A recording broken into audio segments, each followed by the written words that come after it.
Hey guys, welcome back to the channel. This is story about what if Naruto rejected Sasuke for returning Konoha and changes his emotion part 1. Before I start, please do support for more amazing content and comments for part 2. Do consider to subscribe my channel and share my video to your friends and check out the description as well. Let's start the video.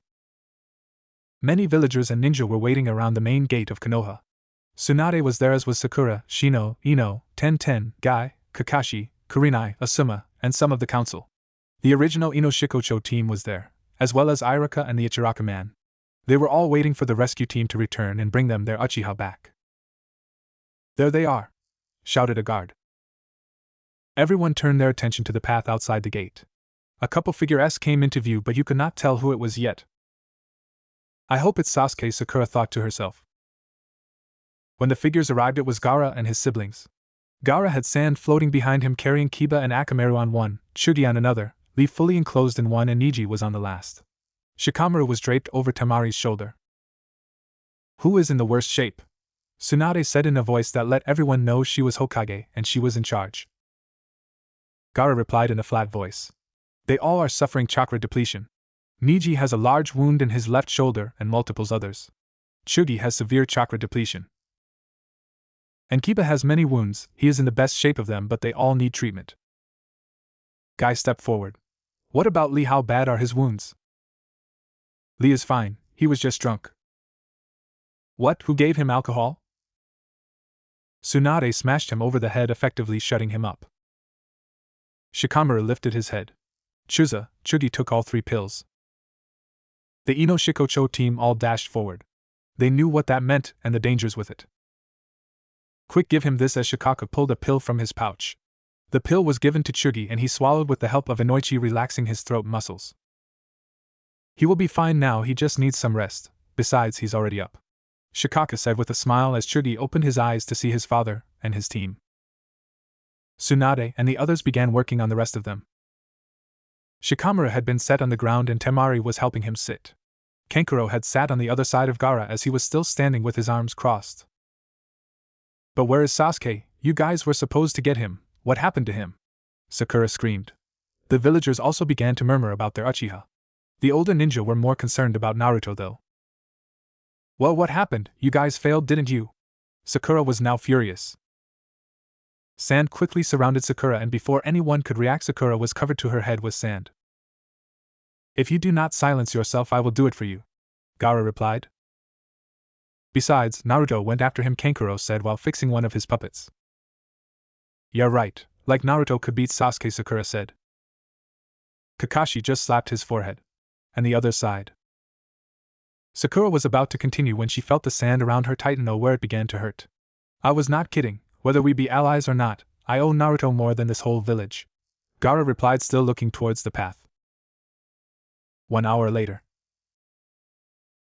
Niji was now stabilized with help from Tsunade and Shizen. Lee was on Guy's shoulders smiling. Chugi was next to Shikamaru talking, and Kiba was being tended to by Hinata, and Shino was talking with him. The rest of the ninja were still waiting, and the villagers were confident about their Uchiha returning. "I see something coming!" shouted the guard again. This time it was Naruto, with Sasuke knocked out and in terrible shape over his shoulder with tightly bound ropes. Naruto was just as bruised and injured. "I knew he could do it. He is after all the most surprising ninja of Konoha," whispered some jounin. The villagers were disgusted. Naruto dropped Sasuke on the ground. "Here you are, Sakura-chan," just like I promised. Naruto was too tired to even scratch the back of his head, so he just stood there with his arms at his side. Naruto quickly have some ramen as Tsuchi gave him a large bowl that was still hot. Naruto began to eat the bowl. "What, Naruto, look what you did to him. He's almost dead. You could have killed him. What were you thinking?" Sakura was screaming. She suddenly knocked the bowl out of his hands and punched him straight in the face. Naruto fell to the ground and put his hand to his face. "Why did you do this to him?" Sakura-chan, Naruto tried to say but was cut off. "You probably used that red chakra to beat him. There is no way you are strong enough," as she kicked him. All of the ninja were pissed now and waiting to see what happened. The villagers were loving it. Ino approached Sakura. "Sakura, what are you doing? He just brought Sasuke back after he was captured, and this is how you treat him," Ino yelled. Ino had lost her love for Sasuke and had began to admire Naruto as well as some of the other ninja. "What are you talking about, Ino? I'll bet he didn't do anything and the rest of them did all the work, Sakura said as she moved to kick Naruto again. Sand exploded from all around and covered Sakura, lifting her off the ground, as Gaara walked between Naruto and her.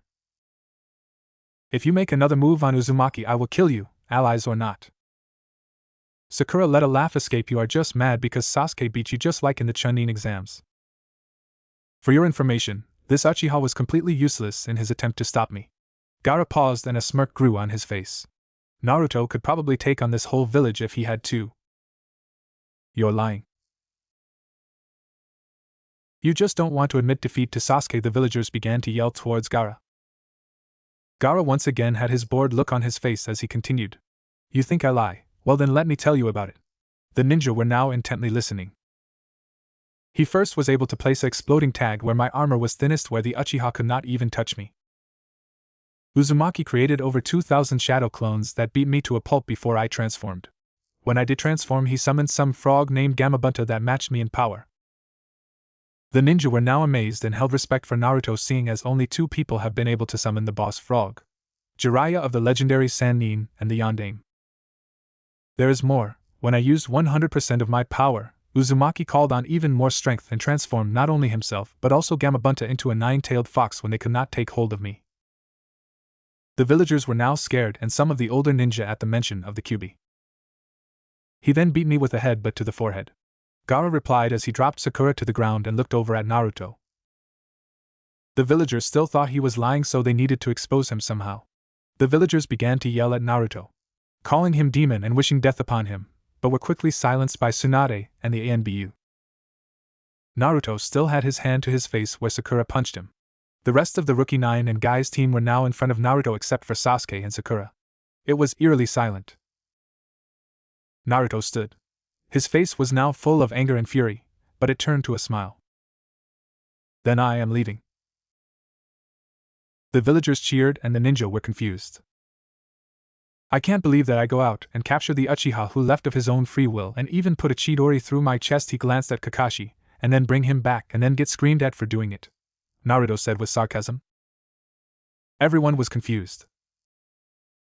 He left of his own free will to Orochimaru because he thought the leaf was weak. Naruto laughed. Well, I guess I showed him. Well, like I said, I am leaving this village, and Bachan, if you send who? I want Brat, but you better come visit. Naruto smiled. Well, I am off to start my own village. Everyone was shocked except for Tsunade. Anyone want to come? I will, screamed Twitchy as he hurriedly rushed with Iam to behind Naruto. I would lose business if you left, and besides, who want to live in a place where they hate someone for just living? As Twitchy glared at the villagers. Although I am going to need some help getting all my pots and utensils. I got it covered, and Naruto created 30 shadow clones to go get all the stuff from Ichiraku. I will go as well, traditions or not, Niji said as he joined Naruto. We are coming, Gaara said flatly as he and his siblings joined Naruto. Are we gonna be allies with Leaf? Shikamaru asked. With the ninja, yes, villagers maybe, Naruto replied smirking. I'm in then. Me too. If they go, I'm coming, Ino said as she glanced at Naruto. Chugi, Ino, and Shikamaru moved too. He'll need a lot of help doing what he wants, replied Shikamaru with a lazy tone. And of course we'll visit, said Chugi in response to the look their parents were giving him. You dare betray the Konoha? You are all Genin and Chunin, said a council member stepping forward. They are going whether you like it or not, and if anyone wants to stop them they have to go through me, Tsunade said, facing the crowd. Tenten, Kiba, Shino and Hinata moved as well. We will be in touch, father, was all Shino said as he moved. Ji-sensei, I wish to go along with my friends but do not wish to leave you. What should I do? Lee, you go, be with your friends, Guy screamed. I will come back, Sensei, Lee said as he and Guy began their ritual. Tsunade walked forward. Brat, you better not get killed, Shikamaru, take care of him. Troublesome. I'll be fine, Bachan. Naruto stepped forward and gave her a huge hug. I'll see you again, tell the pervy sage too. They all began walking away from the village as soon as the clones returned carrying all of the ramen equipment and supplies. Naruto was in the lead with Shikamaru at his side, and Chugi and Niji were being carried on stretchers by some clones. Everyone else was in a group behind them just walking along. Ino had moved towards the front and got as close to Naruto as she could before making it obvious. So, Naruto, where do you plan on going? Or are we starting a village from scratch? Shikamaru asked. Naruto put on one of his biggest smiles. Have you ever been to the land of waves? Everyone was walking the path towards wave country. Naruto was in the lead and Shikamaru and Shino were at his sides. Naruto had created 4 clones and they were carrying Neji and Chugi and 30 clones carrying the Ichiraka supplies and equipment. Chugi was awake now and conversing with Twechi and Ayam about foods and recipes. Tenten, Temari and Ino were talking about who knows what, and Hinata was tending to a now awake Neji. Kiba and Akamaru were jumping through the trees playing tag followed by an energetic Lee. Gaara and Kankuro were bringing up the rear. Naruto was happy inside because for once he was thinking about his own village, a new village, one free of prejudice and hate towards people. He silently vowed that he would make it a joyful place for all its inhabitants. Naruto couldn't believe that all of his friends were coming along with him, the dead last. Naruto knew that he had proven himself, but was still overjoyed about it all. Naruto was wearing a fox smile and looked to Shikamaru. So Shikamaru, how come you decided to come? Everyone stopped their own conversations and looked towards the front. Shikamaru felt everyone's eyes on him and sighed troublesome. Well, the village council has been getting ahead of itself because of Tsunade being the new Hokage. They feel that she is not doing a good job and is going to try and get her out of power and elect Danzo as the new Hokage. But that's only part of the village council, right? Ino asked.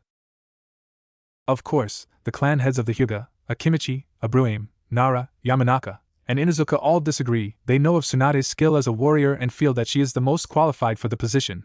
Besides, if Danzo was chosen, he would be a weak Hokage, especially with only one arm. Shikamaru continued. True, he has been trying to gain power ever since the Sandaime. Shino interjected. And how do you know that, Shino? Tenten asked. My father keeps me informed about the council and village matters. He says what happens if they die, who then will take on responsibility for the village. Wow, Shino, that's the most I've ever heard you say in a week, Naruto said, chuckling. Everyone else joined in and Shino smiled, although no one could see it. Everyone was bitten by a bug that caused them to immediately stop laughing and get rid of the bug. As they were trying, the bugs flew back to Shino and he kept walking. Nice move, Shino, Naruto said, still laughing. Oh, and Shikamaru, you never really gave us a reason that you left? Ino said, jabbing him in the stomach. Troublesome, I was hoping you would forget. Tsunade kind of gave it to me as a mission to take care of Naruto, Shikamaru said as he jumped behind Ino. The old hag did what? Naruto yelled and charged Shikamaru but stopped when he saw that he was behind Ino. Ino looked him in the eyes and blushed as she quickly looked away and turned Naruto around. Let's keep going, I would like to get there today. I have never been to the land of waves, Ino said, pushing Naruto forward. Okay, we are going. Naruto started walking again. Well, that is Shikamaru's reason. What about the rest of you? Naruto said as he turned his head backward. I did it to get free of the Hyuga clan rules that separate the houses. I will create a new Hyuga that are not divided, and I'm sure Hinata would help. Besides, Tsunade removed the seal when I was being healed from the last battle, meaning no one had power over me, Neji called from his stretcher. I came for the new ideas, and besides, my father kind of suggested it. He said I could grow stronger, and that if this village were to blossom it would need help. You are the strongest fighter among us, Naruto, but probably the worst in organizing and handling things, Shino said, still smiling from the bug bites. Hee, I guess you got me there, Naruto said, smiling while scratching his head. You idiot, Ino said as she bonked him over the head. Naruto laughed more and jogged ahead to escape Ino. I wasn't done with you yet, Ino screamed as she took off after him. Naruto saw this and took off sprinting. We'll go, Naruto, Kiba called, and Hinata smacked him in the back of the head. 5 minutes and Ino will be dragging Naruto back, Tenten said, laughing. 10 minutes, Naruto is kind of fast, you know, Neji called. Want to bet on it? Tenten said. Sure, Tenten, Neji said, smiling. Fine, but you are lucky you are still injured, Tenten said, struggling to contain herself from smacking Neji. So what does the winner get? Neji asked. Being a slave for the winner for 2 hours, Tenten said, smirking. You're on. Less than 30 seconds, Twechi said, smiling evilly. No way, Naruto is not that slow, Chugi said. Everyone was now watching the bet. You're on, Neji and Tenten chorused. I never said that, Twetchy said as he moved to the front of the group and cupped his hands over his mouth. FFRRERRAMME, and then his deep voice bellowed. Everyone looked ahead and saw a large cloud of dust kick up, and then everyone was amazed to see Naruto standing there with Ino in his arms bridal style and her arms around her neck. "Where's the ramen?" he said as if in a frenzy. Everyone was either smirking at the predicament that they were in or mouths gaping from Naruto's speed, and Kiba was about to say something but was interrupted. "WO, score 1 for the old man," Twetchy sang as he danced around the group, and I chuckled as the rest were staring with wide eyes as they had never seen anyone move that fast. "Seems I know Naruto, no don't I?" Twetchy said, rubbing it in. "I can't believe that we are his slaves," Tenten whined, and Neji just smacked his forehead. "What was I, some kind of bet?" Naruto said, still holding Ino. "Yep, and you lost it for me, Naruto," Neji said. "Oops, sorry, Neji," Naruto said. "Let's keep moving," Shino said as he started in the lead. Everyone walked by and Naruto turned to follow until he realized he was still carrying Ino. "Oh, sorry, Ino. Want me to put you down?" Naruto asked. Ino thought about it. "I am actually kind of tired. Would you mind carrying me?" Ino left out that she was waiting for a day at the gate for them to return from their mission, thus she was exhausted. "No problem, but would you rather be on my back?" Naruto said, trying to be a gentleman. "No, I am fine here," she said, and laid her head against his chest and closed her eyes, drifting off to sleep. When Naruto caught up to the rest of them, Ino was asleep and everyone turned to look at them, and the boys smirked while the girls awed over it, and Kiba and Kankuro both made catcalls which earned them another smack from Hinata and Temari. Shikamaru still wanted to get the reasons for the rest of them leaving. Broke the silence. "Well, what about you, Lee?" Lee looked down to the ground, saddened. "You guys are my only real friends besides Guy-sensei and some of the Jounin, and if you left I would be all alone." Everyone was saddened at what Lee had said until Naruto broke the silence. "Don't worry, Lee, I've got the same reason. You all are my best friends," Naruto said, which cheered everyone up. Twetchy smiled, for even though he was a ramen chef, he had great observation skills. For you can't live in a village full of ninja and not pick up some skills. And he was witnessing one of Naruto's many outstanding talents. "Okay, Chugi, what about you?" Twetchy said, changing the conversation. "I couldn't leave Ino and Shikamaru, they are like family to me. And after that mission when we risked our lives for Sasuke and then bring him back and then get looked down upon for doing so, besides a new village would be cool." Everyone recalled the events from the village, and how the rescuers were shunned. "Okay, Tenten, what about you?" Naruto called. She looked at Neji quickly and then back forward. "There has to be some women in this village to keep the men in line." She was glad she made this up because she really didn't have a reason except for wanting to be with Neji. Everyone shared a laugh at the joke she had made. "Kiba?" "Well, new territory, and like Chugi said, we got belittled for doing a mission to retrieve the damn Uchiha. Plus here at this village I would be one of the strongest." Akamaru yipped in agreement. "While we are going through the list now," Neji pointed out. "Hinata, what about you?" Neji asked. Well, I don't like the Hyuga laws and I am trying to prove a point that Hyuga do not need just the Hyuga style and Byakugan to be good ninja. Also, I would like to create a new style free from the other Hyuga," Hinata managed without stuttering. "What about you three, Gaara, Kankuro and Temari?" Naruto said, forgetting that they were there as they had been quiet most of the trip.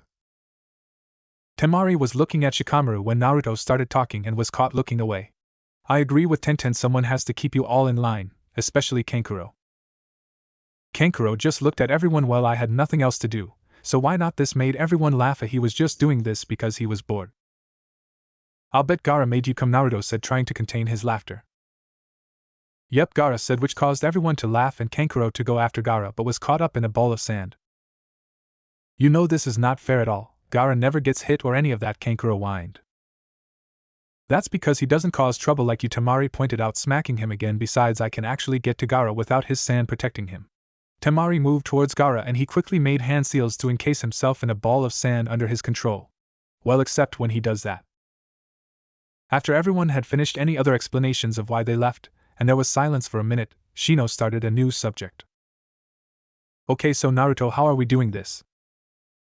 "Well, my first real mission was here to Wave Country to protect Tazuna, an expert bridge builder, and I met a nice family that took care of us while we were here. They used to be a poor country, but now I think they are a lot better since the bridge was finished. And I think that their village will be the perfect spot for our new ninja village. It has lots of woods, a large river and some small mountains, plus the ocean. Also, we will be able to disguise ourselves as ordinary people if the need ever arrive, seeing as there is no evidence that it will be a ninja village. Will keep us safe for the first part. Wow, Naruto, that actually made sense for once, Kiba said. That was actually a very good reason and had lots of advantages. And this man Tazuna, he will help with the new buildings, I guess? Shikamaru asked. Wow, you really are a genius, Shikamaru, Naruto said, smiling. Well, anyway, I was thinking that for the first couple months or so we focus on getting the area secured, designed out, and built. I mean, we all can't stay at Tazuna's house, we will have to build our own. And we need food and probably need to divert the river closer to the village. That would be great for water, and there was lots of fish in Wave Country, Naruto replied in a semi-serious tone. Well, you have it all thought out for once, not just charging into something, fists raised, Niji said, smirking. Okay, so that's what we got to do first, I guess, then, Tenten said, clapping her hands. Wait a sec, we will need a cool headband symbol, Kiba said, waving his hands. Only you, Kiba, would think of that. Only you, Shino muttered. Everyone stopped and thought about it after a laugh. I guess a simple design of a few waves would work, easily distinguishable and easy to carve, Shino said. Well, there we go, that's settled, Shugi said. Naruto thought it was time to show that he was truly capable of being a leader and that he is in charge of this project. Okay, well, I think that Shugi and old man Ichiraku should be in charge of food. Hinata, Kiba, Kankuro, and Shino in charge of scouting the area and securing a boundary. Tenten, Temari, Ino, and Ayam should be in charge of housing and design, seeing as they would complain the most. And me, Gaara, and Lee will divert the river and get wood. Niji, whenever he gets better, will do whatever needs help. Okay, sounds good, Naruto, but that stuff will take a long time, Tenten pointed out. Not for Naruto Uzumaki, Naruto exclaimed. And how are you planning that? Temari asked. Naruto smiled and said, ever heard of shadow clones? Shikamaru, Shino, and Niji all understood, and Shino began to explain. Naruto has massive stamina and chakra. He can create over 2,000 shadow clones that would last all day, and all he would need would be some food and rest, and he could do it again the next day. This gives us 2,000 manpower each day, so we will be done quickly. Shino finished. Also, as he said, we are in charge, so basically we are leading an army of Narutos. Niji's smile grew even bigger, and to think that every time he does this his chakra will increase. Exactly, Naruto will definitely be the leader. His chakra right now is double all of the rest of us put together. By the time we are done, I am guessing that he will have so much chakra that very few in this land will compare to him. Man, Naruto, you are going to be unbeatable, Kiba said. Naruto smiled and kept walking. He looked down to see Ino still sleeping peacefully in his arms. He enjoyed the feeling, he felt happy. Ino stirred and snuggled closer to him. Shikamaru saw this and leaned close. Looks like you got something for her, eh? Naruto blushed and leaned back to Shikamaru. I could say the same for you and Temari. This caused Shikamaru to look away, and Naruto jumped behind everyone else. Naruto smiled, knowing that Shikamaru had a thing for Temari, as well as Kiba and Hinata, obviously Niji and Tenten, and he was thinking about Shino and Ayam. Nice Gaki, it's about time you got a vixen, Naruto heard Kyubi yell in his mind.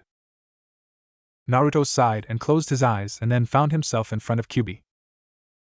What do you want, Fox? What, I can have a conversation with my jailer, Kyubi said, smiling with his massive jaws. Well, you actually got a point there. But still, what do you want? Well, as you know, I can see what happens out there, and the idea of you starting a ninja village is weird but can work, especially with the bloodlines and abilities you have with you.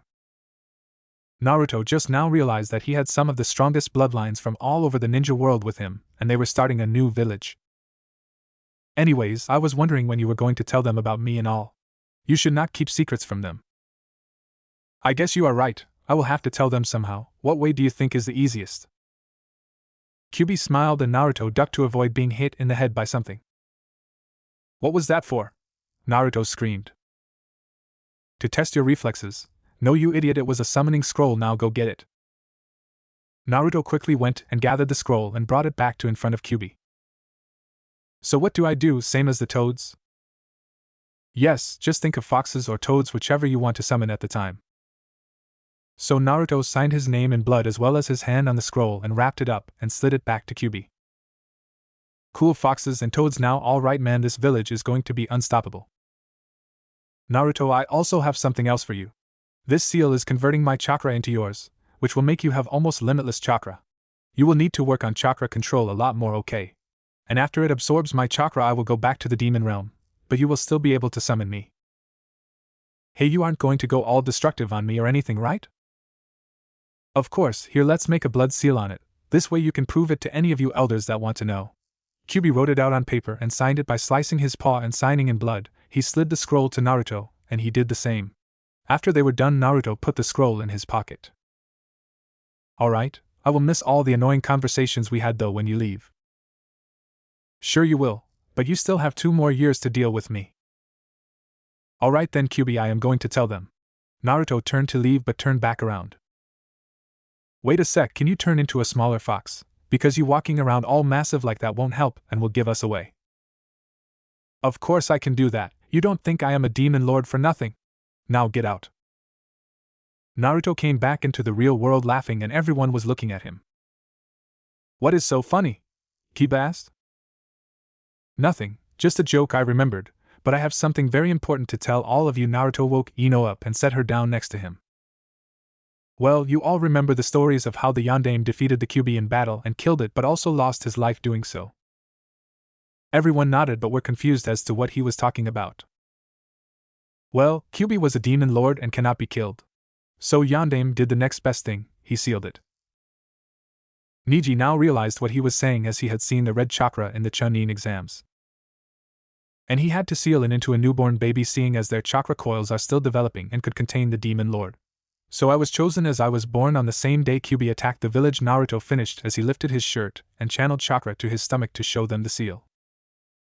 Whoa, so that's where your power comes from? Kankuro asked. Gaara interjected, no, the power of the demon is easily identified, the power that Naruto has is from hard work. Kyubi's power is only when you see the red chakra. Well, how do you know that? Tenten asked. Gaara smiled, I also have a demon lord sealed inside me. Everyone was now confused and wondered how this happened. But you are just his jailer, not him, right? Hinata nervously asked. Of course, we are 2 separate beings. Let me show you, Naruto said, smirking as he jumped back from the group. Summoning jutsu, a huge cloud of smoke erupted and everyone shielded their ears when they heard Kyubi talk. Whoa, about time I got out, this feels good. Kyubi said, stretching, oh yeah, my name is Kyubi, the 9-tailed fox, and strongest of all demon lords. Naruto noted from atop his head that he was twice the size of Gamabunta. Hey Kyubi, do you think I should tell Gamabunta? Yeah, you should want to do it now. Only if you don't attack him, even if he attacks you. Fine. Everyone was amazed to see Naruto talking to the demon lord and did not know he was going to summon Gamabunta. Naruto jumped off of Kyubi's head and was falling to the ground. Naruto, what are you doing, you idiot? As Ino started to run, hoping she would catch him before he hit the ground. Ino was stopped by sand at her ankles and around her waist. Just watch, and Gaara set her down next to him. Summoning jutsu. And a cloud of smoke erupted again, this time half the size of Kyubi. Jiraiya, is that you? Or is it the idiot? Hey Gamabunta, it's me, Naruto. I want you to meet an old friend, but you can't attack. Gamabunta finally saw Kyubi through the smoke. What, how did he get out? The seal the Yondaime made was unbreakable. Gamabunta said, worried as he pulled his dagger. I let him out, Naruto said. What, why did you do that? He will kill us all now. Through a summoning jutsu, Naruto finished, and the ground started to shake. Everyone looked over to see Kyubi laughing and rolling around on the ground. Ah man, you should have seen your face, Bunta. Ah ha ha ha ha ha, you were terrified. Not good, Naruto thought. Damn brat, scaring me and stuff. Alright brat, I am out of here, see you later, Gamabunta said as he disappeared, leaving Naruto to plummet to the ground. Damn it! He did it again. I got you brat, Kyubi said as one of his tails caught him and set him back down next to his friends. Thanks Kyubi, now will you get down before someone sees you and alerts Konoha? Fine, fine, he finished as he erupted in another cloud of smoke, and when it cleared, a small 2-tailed fox was sitting on Naruto's shoulder. Well everyone, my name is Kyubi, so please stop gawking at me. Ah, so cute, the girls yelled as they took Kyubi and began hugging him and petting him.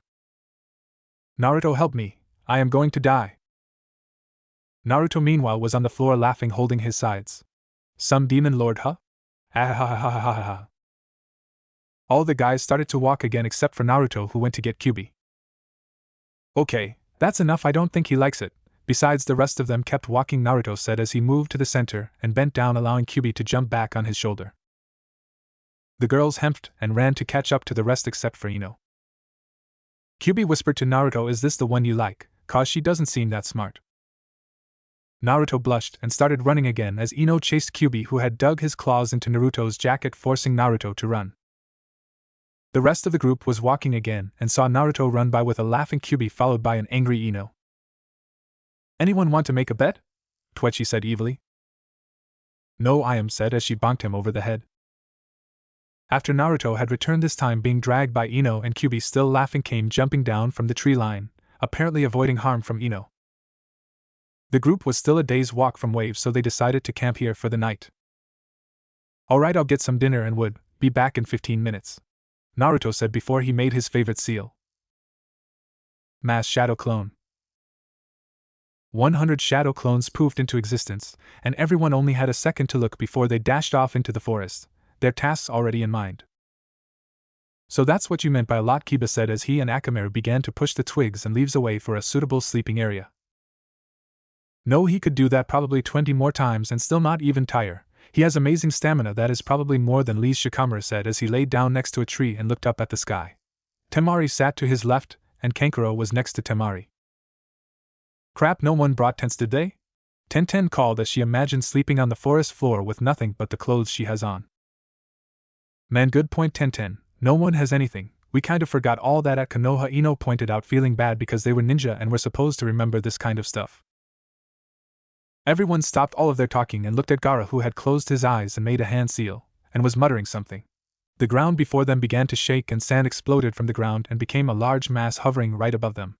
He made another seal and the sand formed into a large 2-story house with open windows and doorways. A chimney sprouted from the top and the whole structure was pushed up by 2 inches of sand from the bottom to keep it safe from water. Gaara walked inside and said lazily, "It is going to rain and I do not like getting wet, and there is room for 20 people, and we have less than that, so anyone is welcome to join me." "What, Gaara, how come you never did this on any missions and I had to sleep in the trees?" Kankuro protested. "Because it never rained," Gaara called flatly.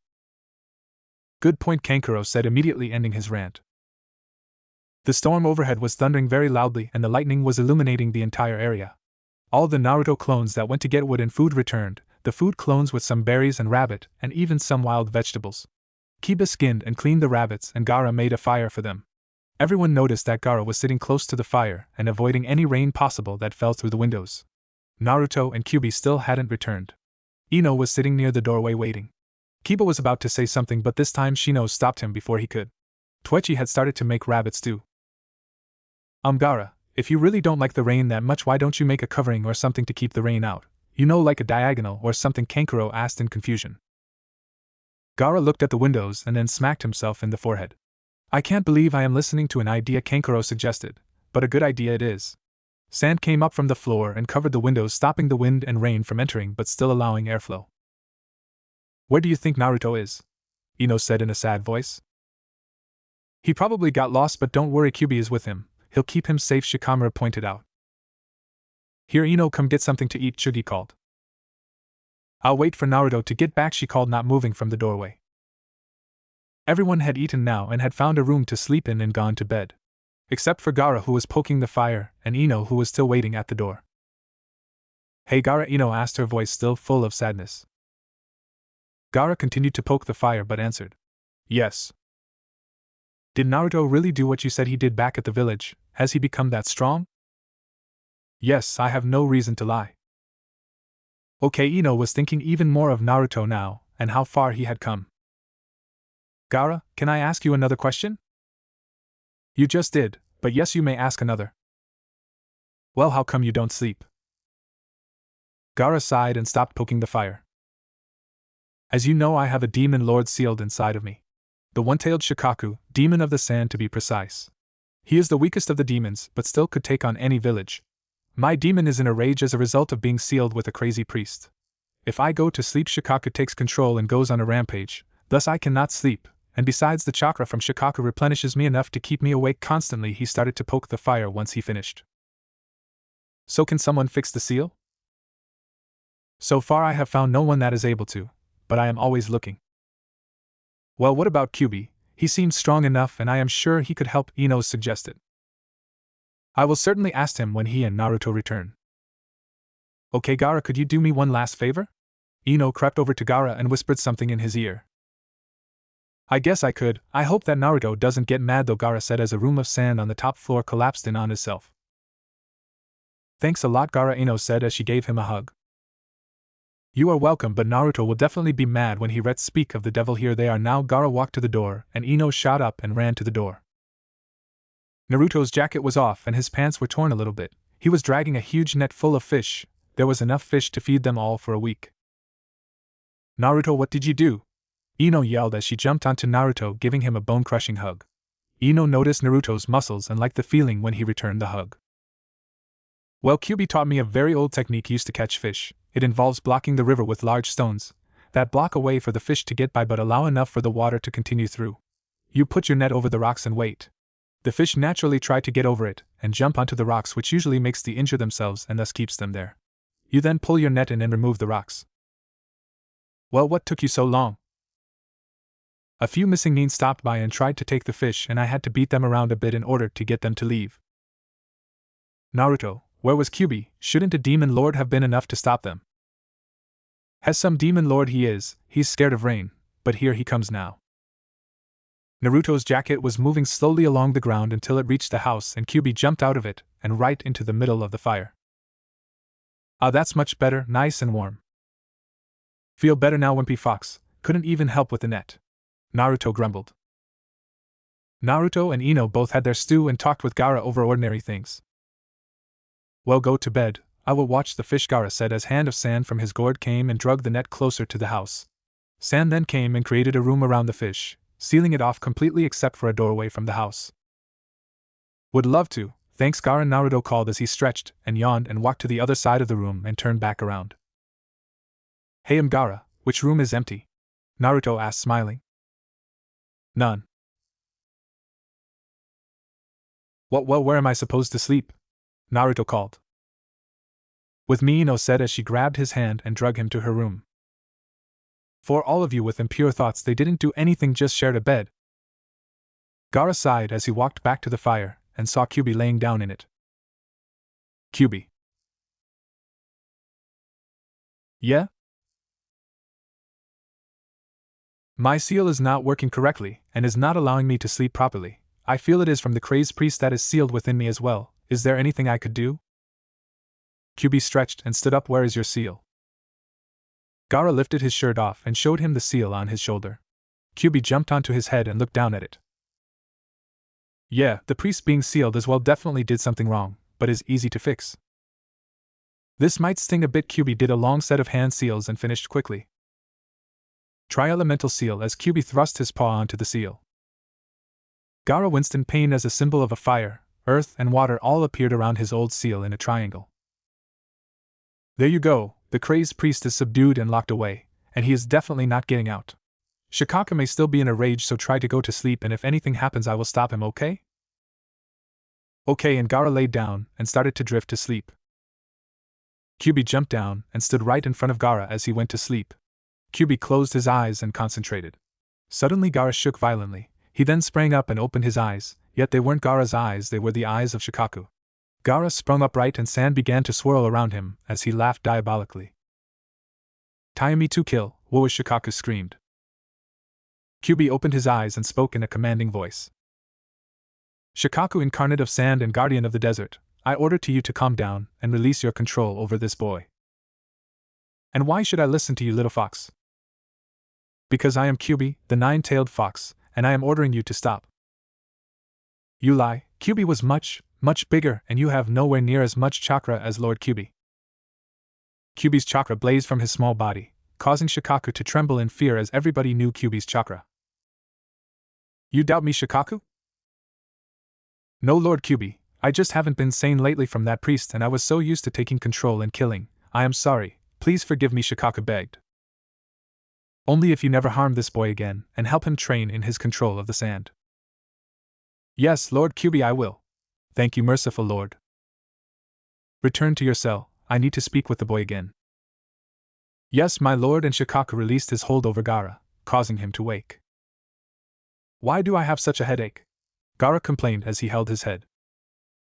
That is because I just chat with Shikaku and he will no longer bother you at all. In fact, he is now going to help you with training and better control over the sand. Really?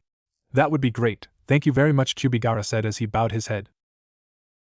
No problem at all, just open up a bit more to people, they are your friends, you know. I will try. Okay, then go to sleep. Oh, and if you want to talk with Shikaku, then just think of being inside your head and speaking with a giant badger.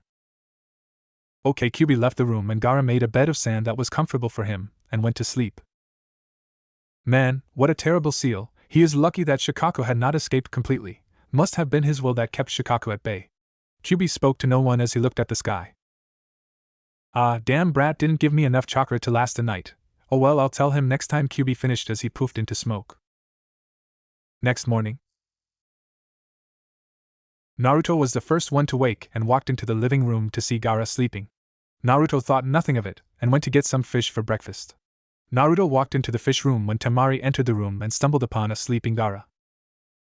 Temari screamed out, causing Naruto to sprint back into the room. What is wrong, Temari? Naruto said while drawing a kunai from the floor. Gaara is sleeping. Yeah, and Naruto said dumbfounded as he lowered the kunai. You idiot, when he sleeps Shikaku takes control of him and goes on a rampage. Well, it doesn't look like that happened now, does it? Shikamaru said before muttering something about troublesome women. What are you doing up, you lazy bum? Temari demanded. Well, you damn screaming woke everybody in the house up. Kiba complained as he entered the room followed by everyone else. I'll get some more fish, Naruto mumbled as he created some shadow clones to help him. Toichi made some fish cakes and everyone ate them, and Naruto made some more clones to wash and clean the pans. Gaara still had not woken up. Everyone by now had exited the house and was ready to go, but nobody dared wake Gaara up for fear of his wrath. Well, what are we going to do? He might not wake up for a while and stuff, and who knows if he can find us? Naruto answered. Well, how is it that he went to sleep in the first place? Shino stated. Oh yeah, I told him to ask Kyubi about Shikaku and all, maybe he knows.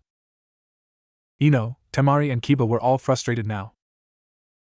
You knew that this whole time and never thought to mention it. Temari screamed and Naruto was scared for his life, but luckily Temari was being held back by Hinata and Tenten. "K, well, let's get the fox out here," Naruto said as if nothing had happened at all. Summoning jutsu. And a small puff of smoke erupted from his hand, but when it cleared it was not Kyubi, but Gamakichi. Hey bro! Oh crap, wrong one, Naruto said, scratching his head. Naruto Temari was furious now. Alright, I'll see you later, bro. And Gamakichi disappeared. I'll get it right this time. Naruto stepped back and did the jutsu again. This time Kyubi emerged stretching and yawning. Hey kids, what's up? What did you do to Gaara? Temari screamed. Oh him, I put him to sleep. How, did you hurt him at all? No, I simply fixed his seal and calmed Shikaku. You mean you actually talked to Shikaku? Is that even possible? Kankuro asked. Of course it is, you idiot. Naruto talks to me all the time and I am talking to all of you, so don't you think it would be possible for him to do the same, let alone me? Kyubi snapped. Okay, sorry, Kankuro replied as he took shelter behind Toichi. Anyway, Gaara is fine, just resting from no sleep in a long time. Just carry him with you, I'm sure Naruto wouldn't mind. No problem. So Naruto created 100 clones, 30 to help with the Chiraku supplies and 10 to carry Chugi, Niji and the sleeping Gaara. The rest got the fish. So how much longer is it to Wave Country, Naruto? Tenten asked, tired from the long trip. Actually, I am not entirely sure how much farther it is, but I am sure this is the way, Naruto hastily said, not wanting to feel Tenten's wrath. Why doesn't Niji or Hinata check with their Byakugan? Shino suggested. Everyone had noticed that Shino was talking more. I'll check. Niji is still injured, Hinata said as she made the seal used to use the Byakugan. Hinata saw trees and continued to look left. She came across a huge bridge that was in between the tree lines. It was straight ahead, just too far to see by the normal eye. The bridge is just ahead, about 1 mile. Hinata stated. Okay, then only about 4 miles to go, then Naruto said, taking the lead again, closely followed by Ino and the rest. Wait, Naruto, if Hinata said the bridge is 1 mile ahead, how come you said 4? Kiba asked, thinking Naruto's math was wrong. Well, it's about a mile to the bridge, but the bridge itself is 2 miles long, and then a mile to Tazuna's village. Wow, that is a large bridge, probably peaceful, perfect place to watch the clouds, Shikamaru said in a joyful tone. The group continued until they got to the bridge. The bridge was very wide across, maybe 100 feet. On the left side of the bridge was a giant marble statue of Team 7 and gold-plated plaque. Naruto, look, it is you along with Team 7, Lee said, stating the obvious. Thanks, Lee, Naruto said. Kiba approached the plaque and saw the name. What, the Great Naruto Bridge? How did you get a bridge named after you? Kiba said, jealous because he doesn't have anything named after him, especially a huge bridge. Everyone looked at Naruto, who just smiled and scratched the back of his head. It was our first C-class mission that turned a class, and we had to fight off Zabuza Momochi, Demon of the Mist, and one of his companions. Kakashi almost died and me and Sasuke had to free him. We then killed them on this bridge later on. Wait, Zabuza as in Zabuza, one of the 7 swordsmen of the mist? Tenten asked. Yeah, the one and only. Did you get to see his sword, one of the heavenly swords? Tenten asked with stars in her eyes as she bombarded Naruto with questions about the sword. Tenten, we buried Zabuza and Haku on the other side of the bridge. His sword should still be there, Naruto said, causing Tenten to stop her many questions. Okay, then let's go, Tenten demanded, and all the guys instantly began moving, not wanting to attract Tenten's or any of the girls' wrath. It took them about 2 minutes to cross the bridge because of all the stuff Naruto was carrying. When they arrived, Tenten was looking at the graves of Zabuza and Haku and admiring Zabuza's sword. Wow, Naruto, do you think I could touch it? You would actually have to ask Tazuna, Naruto said. Halt, who goes there, said a villager who emerged from the forest with about 20 others. They were only armed with spears and swords, although the swordsmen looked as if they held some reasonable skill from the way they carried themselves and their swords. Yeah, we are here to see Tazuna, Tenten said as she backed up towards the rest of the group. Why are you here and how do you know Tazuna? Another villager said. Our friend was here before and helped with the bridge and stuff, Shikamaru said, stepping forward trying to avoid a battle. Shino pushed Naruto forward. Oh, I see, it is Naruto, said the lead villager, as they all lowered their weapons. Well, are we allowed to see Tazuna? Naruto asked. Yes, right this way, and they villagers led the way to the village. If I may ask, how was it that you knew we had crossed the bridge? You apparently do not look like ninja, and if you were, that would be a huge task even for a powerful ninja. Shikamaru asked, wishing to know their trick. Simple, there is a seal on the bridge that lets us know when someone is on the bridge. Well then, do you come here armed every time someone crosses? Shino said, adjusting his glasses. No, the trick is the seal only alerts us if the bridge is being crossed by a number of people. The way we tell is the villagers are taught to cross in a single file, which the seal notices and stays inactive. When more than one person cross spread out, the seal alerts us, and we arm ourselves. The lead villager said proudly. If I may ask, that would be a very intricate seal. May I ask who did it? It was one of Naruto's friends, Jiraiya of the Sannin. He stopped by once, and he did it for us as a favor, saying that Naruto would return it someday. A villager stated.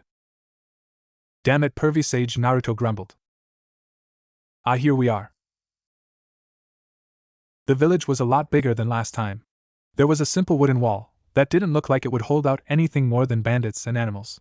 There were many more houses, but they were all 3 floors or less. There was a large building that stood out in the middle, on it was the symbol for waves. The land around the wall was full of farmland and woods. The village looked very prosperous. When they entered, the whole village was there to meet them. Tazuna was in the front with Inari and Tsunami at his sides. Naruto, how are you? It's been a while, hasn't it? Tazuna's deep voice bellowed over the crowd. Tazuna, how are you? It is great to see you and your friends, but may I ask why you are carrying equipment and injured comrades? Tazuna said. Well, we got fed up with our village and left. The damn council and villagers still hate me. Of course you can stay here. We all owe you a huge debt for helping us. Okay, well, we were sort of hoping to do more than just move here, Naruto asked, laughing. And what is that? We wanted to start a new hidden village, the village hidden among the waves. Well, that is up to the whole village, not just me, Tazuna said as he turned to his villagers. The villagers talked about it for a minute and they finally reached an answer of yes and told Tazuna. Well, then it's settled. Besides, that would make us known and increase our economy more, although I am hoping you all have the manpower to do that. I hope you have thought it out, Naruto, Tazuna said, smiling. Well, not really, but that is what Shikamaru and Shino are for. I am just a manpower and fighter, Naruto said, smiling. Nara, have not seen one of them in a while, Tazuna said as he inspected Shikamaru and then on to the rest. Wow, Naruto, you really have a powerful group here. I mean, you have 2 Hyugas, an Abraham, a Kimichi, Inuzuka, and I'm not sure if Blondie is a Yamanaka, but they have the same color hair, Tazuna said as he inspected all of them. How do you know all of this, Tazuna? Shino stated. I am a master bride builder, which means I had to be great at small details, and I traveled a lot, so I know the distinct clans. Wow, nice, you are smarter than you look, Kiba said. Haha, I am. Last time I was drunk, you know, Tazuna said. After everyone had met and talked with the villagers and moved into town, Naruto asked Tazuna a serious question. Okay then, when do we start? Tomorrow. You can start on the food and security, and Shino and Shikamaru can help me design the walls and more important buildings. Don't worry about money, we are very rich now, maybe more than some of the hidden villages. Damn, Wave Country was perfect, Naruto screamed out, and everyone smiled at Naruto as he jumped forward, everyone following. Everybody was gathered outside the village center, and Tazuna was up on stage with Naruto and Shikamaru. The rest of the rookies were below in the first row. All of the Wave villagers were gathered and standing waiting to hear Tazuna's speech. Naruto was smiling very happy, looking at all of the people. Tazuna took a deep breath before starting. Welcome, all of the citizens of Wave. Applause. Yesterday we were greeted by an old friend from before we were finished out magnificent bridge. And he has brought some of his friends. They are ninja from the village hidden in the leaves. Applause. They are here because there was an incident in their village in which they felt they were mistreated from a mission in which they completed but ridiculed for doing it from the villagers. They have decided to break off all ties with their old village and are now here asking asylum. Applause. Not only though do they wish to stay, but they wish to help us create a new village, one that is on par with the other 5 ninja villages. By now the whole crowd was being roused and their cheering increased as Tazuna grew near the end of his rant. I wish to create with all of you a better place for us all, the village hidden in the waves. Tazuna finished with a smile from ear to ear. The crowd took a whole 5 minutes to calm down and stop their cheering. When they finished, Tazuna turned towards Naruto while still at the microphone. I give to you the hero of Wave, Naruto Uzumaki, Tazuna said as he stepped back, leaving the stage to Naruto. This time everyone jumped and cheered louder than when Tazuna was speaking. Hello everyone, how are you? Naruto said before taking a deep breath and starting again. Well, like Tazuna said, we were hoping to start a hidden village here. But we may need your help on questions and other things, like location of housing and teaching us the area and anything special. Also, you won't have to do any construction, but if there is anyone with any building experience, or any skills that we are going to be doing, just let one of us know, and we will see what you can help with, okay? Naruto finished grinning and scratching his head. The crowd cheered and Naruto smiled more. I have one more thing. I would like you to meet one of my friends. He has agreed to be the guardian of Wave as well. Trust me, when you meet him you will fear nothing. Also, do not worry, I have complete control over him. The crowd was confused and the old Konoha ninja were smiling, for they knew what was coming. Naruto jumped up into the air and bit his thumb. Summoning jutsu. The all too familiar huge cloud of smoke erupted from Naruto's hand. Kyubi stepped down and quickly maneuvered his paws so he didn't crush any of the village. He let out a huge roar and looked down at the crowd. My name is Kyubi, the 9-tailed fox, and I am asking to be your guardian if you agree. Kyubi bowed his head to the ground in front of the crowd. The crowd was speechless, and then a young child began speaking. Looky, mommy, Big Foxy, and she waddled over to Kyubi's jaw and began to pet his nose. So soft, mommy. Kyubi then poofed back to his small 2-tailed form in a cloud of smoke. The little girl then gave Kyubi a huge hug. This caused all the other girls to join in petting him. Naruto, help me, I don't think I am going to make it this time. Naruto just laughed and stepped down from the stage and stood next to Ino, who leaned against him and gave him a hug. Good speech, Naruto. Thanks. Tazuna stepped back to the microphone. We will start construction and any changes tomorrow, so prepare for better times ahead. The crowd cheered one last time and began to disperse. The young ninja gathered on the stage to talk again with Tazuna. So Brat, you ready to start? Tazuna said. Of course I am. I'm always ready, Naruto said, raising his hand into the air. Alright then, Shikamaru, Niji and Shino, you guys are with me. We have to get something planned to keep Naruto busy tomorrow. I don't think Ino can handle him, Tazuna said as he began to walk towards his house. Yeah, we definitely can't have him getting bored and messing everything up, Shikamaru said. I'm not that bad, Naruto pouted. Don't worry, I'll watch him, Ino said as she dragged Naruto towards the edge of town, followed closely by Kyubi, who had escaped from the mass of girls. Kiba raised his head and hand ready to say something but never finished from the look Hinata gave him. So what now? Temari asked. Well, I say while the two smart guys are planning we go check out the beach, Tenten suggested. Sure, who's in? Kiba said, jumping in excitement with Akamaru. Everyone raised their hands except for Gaara, who said something about making the house again first. Oh no, you don't, you are coming with us this time, Gaara, Temari said as she quickly grabbed him by the collar. You can make sandcastles and you won't have to get wet. After Temari said this, Gaara's eyes quickly lit up and he picked everybody up with a mass of sand. Wait, don't we need swimsuits? Hinata said, causing everybody to stop and think about it. The girls smiled, but the guys all began to back away, but each were stopped by some girl. Shopping, the girls screamed out, and the guys cringed. They all knew that they needed some clothes for their stay, so they went. Does anyone have any money though? Chugi asked. Everyone stopped and looked down. Guess it will have to wait, Chugi replied. Not to worry, Gaara has plenty of money he keeps within his gourd, Temari said, giving Gaara an evil smile. Fine, but you can't take me with you shopping. All the guys were jealous because Gaara had found a way out. Stop and get me at the sand house, before you go, Gaara said as he backed away. No, just meet us at the beach, Temari called back. Fine. Sneaky lucky bastard, Kiba grumbled. Well, we gotta go then, Chugi said as he drew a bag of chips from his clothing. Woo, let's go, Tenten screamed as they each drug a guy behind them. Edge of forest. Ino and Naruto were walking through the forest. Ino decided to make a move and grabbed his hand. Naruto looked to Ino and she just smiled and moved closer, which caused them to walk at a slower pace. So Naruto, do you really think we can be on par with the other 5 major villages? Ino asked. Of course, especially since we will have new students to teach. We will skip most of the boring history stuff, just teach them about the major villages and then right to chakra and ninja skills. That would give us ninja quicker and make them more powerful at a younger age. Exactly. So Naruto, what do you think of you? Hey kids, hope you aren't doing anything naughty, Kyubi said as he jumped onto Naruto's other shoulder. Kyuubi, Ino growled out, but thankfully for Kyubi, Naruto gave her hand a squeeze, which calmed her down. Ha ha ha ha, that was funny. Well, anyway, I am going to give you each a gift. I am going to teach you 2 as well as 1 other in an elemental style. Fire, earth, water, the 3 main elements.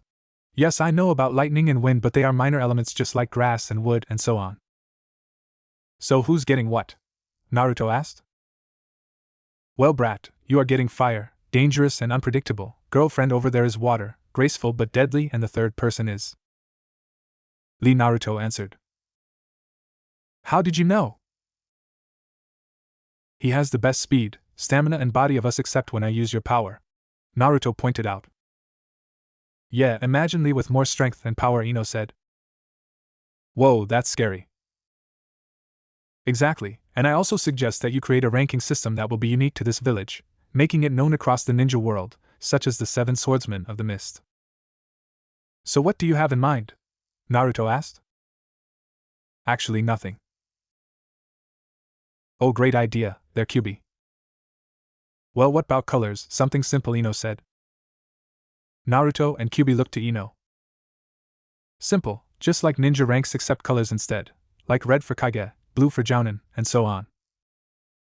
Well, that could work. Naruto as red, all of the old leaf ninja that came with you as blue, and then so on down the list. Also, you could have black for recon and assignation, and white for support and elemental or something. Nice idea. Naruto smiled and leaned on Ino, who was resting her head on Naruto's shoulder. So when do we start? Naruto asked, his voice eager. Well, first I am going to demonstrate, Kyubi said as he jumped down and a smoke cloud engulfed him. When it cleared, there stood an older-looking man who stood about 6 feet 4 inches. He had a long red beard and long hair that stretched to his lower back. He was wearing black robes that had a sash that was the color of his hair. He was standing up straight for an old man and had a cane, but it didn't look like he was leaning on it. His eyes were red with black slits, and he had pointed teeth. "Whoa, you look better as a fox," Naruto said, snickering. "I'll have you know I look really good for 10,000 years," Kyubi replied happily. "Wow, you are really old," Ino stated. "Shut up." Naruto and Ino couldn't hold it in anymore and started laughing. After 5 minutes they finished, and Kyubi decided it was his turn to have some fun. "Okay, now that you two lovebirds are done." This caused Ino and Naruto to blush. "I will demonstrate the styles." Kyubi got into a simple position with his right arm forward and his left bent slightly. His feet were spread equally from each other. He closed his eyes and stayed like this for a few seconds. "Fire, champion," Kyubi said as he opened his eyes. His hands and feet were immediately engulfed in a burning flame. He demonstrated by striking a tree with a weak punch. The punch created a hole through the tree and the entire tree went up in flames. This style is extremely powerful and can only be countered by water or earth. The balance between the elements keeps one from becoming too powerful if anyone ever becomes corrupt. Thus they are always given in pairs of 3. By the way, no one has been given these powers in over 3,000 years. You guys are lucky. You are also the youngest to get these powers. Kyubi then struck a tree with the water element activated, and a waterfall sprang forth from the air and a perfectly round hole was through the tree. For earth, he punched another tree. The entire tree shook and then shattered into billions of tiny splinters. "Wow, they are that powerful?" Naruto asked, starting to drool a little. "Yep, and the best part is there is no learning." "What then? Why doesn't everybody use it?" "Because you must be given the seal of the respectful elemental." "So that's how it's done. You are granted a seal which grants you control of the element, and then you just have to master it," Naruto figured out. "Right, so do you want them now?" "Of course." "Well, there is one problem though," Kyubi said as his voice lowered with each word. "What? We can't get it yet. There is an order. Do you have to be a certain age?" No, nothing like that. It's just the seal has to be placed over your heart." "So go ahead," Naruto yelled, taking off his shirt. "Well, you're not the problem." "Oh, I see now. Well, that is a problem," Naruto said, scratching his head. "I don't care, but so help me God, if you do anything more than the method for placing the seal, you will die, immortal or not," Ino growled out in a voice so vile that it made Kyubi flinch for a second. "I promise I will not do anything more than what is required, Ino," Kyubi said as he raised his right hand. "Well, let's get started." "Okay, Ino first, and I suggest you hold Naruto's hand." Naruto grabbed Ino's right hand with his and stood by her side. "Here goes." Kyubi once again closed his eyes and concentrated. Sacred elemental gift, water. Kyubi's right hand grew a bright blue. A flowing ball of water gathered around his palm. The area around them became mistier and the ground beneath their feet became wet with water that flowed around their feet. Kyubi thrust his hand to Ino's heart. All of the moving water stopped and returned to the flowing ball around Kyubi's hand. A seal bearing all 5 elements appeared, with water in the middle and the 4 others surrounding the water symbol. Ino was screaming out in pain, and she squeezed Naruto's hand harder. After a minute, the water around Kyubi's hand dispersed, and the area returned to normal. Ino fell backwards but was caught by Naruto. Kyubi fell down onto his butt. "Man, I forgot how much that takes out of me. I think I can give you yours, Naruto, but Lee's will have to wait for a couple hours." "That's fine, let's keep it a surprise." Naruto grinned as he laid Ino down and walked back over to Kyubi, who stood back up. "Just so you know, I did Ino's first because hers is the least painful of the 3. You got the most painful." Hey. "Gee, thanks." "Okay, here we go again." Naruto closed his eyes and braced himself. Sacred elemental gift, fire. This time Kyubi's right hand grew a vibrant red. That sun turned into a burning flame that engulfed his hand. The temperature rose a couple degrees, and the earth beneath their feet cracked and steam and molten rock spewed forth. Kyubi once again thrust his hand to Naruto's heart. Screams from Naruto were heard over the spewing earth and hissing steam. He screamed out in pain as the seal appeared on his chest. It seemed to be burned on rather than through chakra. Again a seal with the 5 elements appeared with fire in the center, and the others circled around. When Kyubi retracted his hand, he put his hands on his knees and was panting. Naruto was lying back on the ground out of breath, and Ino was still unconscious. Well, have fun, brat. Don't summon me for an hour unless it is important. I need to rest too, you know. And once Kyubi finished, he returned to his cell inside Naruto through a cloud of smoke. Naruto crawled over to Ino and laid his head on her stomach and went to sleep. With the others. Thank God, Kiba said as he walked out of the store, arms full of bags. Akamaru, we're done. It wasn't that bad, we were only 4 hours, Temari stated as if that wasn't a long time. Sheesh, you guys complain too much, Tenten remarked. How is it that Naruto escaped this? I mean, his clones could have done all the work, and… Kiba was stopped from talking by Chugi, who put his hand over Kiba's mouth. Don't tell them that, idiot, Kankuro said. Yeah, his clones henge us free, get the picture? Chugi said as he released Kiba. Oh, I see now, Kiba said, chuckling. Well, what are we waiting for? Let's go to the beach, Temari said, jumping. Fine, let's go, Hinata said as she grabbed her bag with her swimsuit in it and ran ahead. Hey, what about Naruto? I will get them. We will meet you at the beach, Lee exclaimed as he sprinted off, kicking up dust. Meet you there, Lee, Kiba called. With Naruto and Ino. Ino awoke with a weight on her chest. She looked down to see a ball of yellow. Naruto, you wimp, Ino managed, laughing lightly. She gently shook Naruto and he awoke with a big yawn. He looked up to see Ino smiling at him. Naruto smiled back and then realized where his head was and began to get up, but was stopped by Ino's hand, who moved him from her stomach to her lap as she sat up. Well, I guess we are a lot stronger now, Naruto, Ino said, running her hands through his hair. Yeah, I guess we should try it out, Naruto said again, trying to stand up, but Ino stopped him. No, that stuff can wait, let's just sit here, Ino pleaded. Sounds good, besides we should wait for Lee anyway, Naruto replied. I'm glad you thought of that, because you wouldn't be moving anyway, Ino stated matter-of-factly. They stayed like this for a couple minutes with Ino running her hand through Naruto's hair. Hey, Naruto. Yeah? You know, I am kind of glad that you left to start this village. Why is that? Because it gives us more opportunities, and I get to spend time with you, she said, smiling down at him. Me too. Hey, Ino. Yeah. How come you are spending time with me and stuff? Naruto asked, dumbfounded. Ino blushed and bonked him on the head. Because you idiot, I love you. What? Naruto asked, confused as he had never been in this situation before. Ino having known this from seeing Naruto grow up when they were younger, so she did the only thing that she could think of. She leaned down and kissed him. When she broke the kiss, Naruto looked back and then smiled.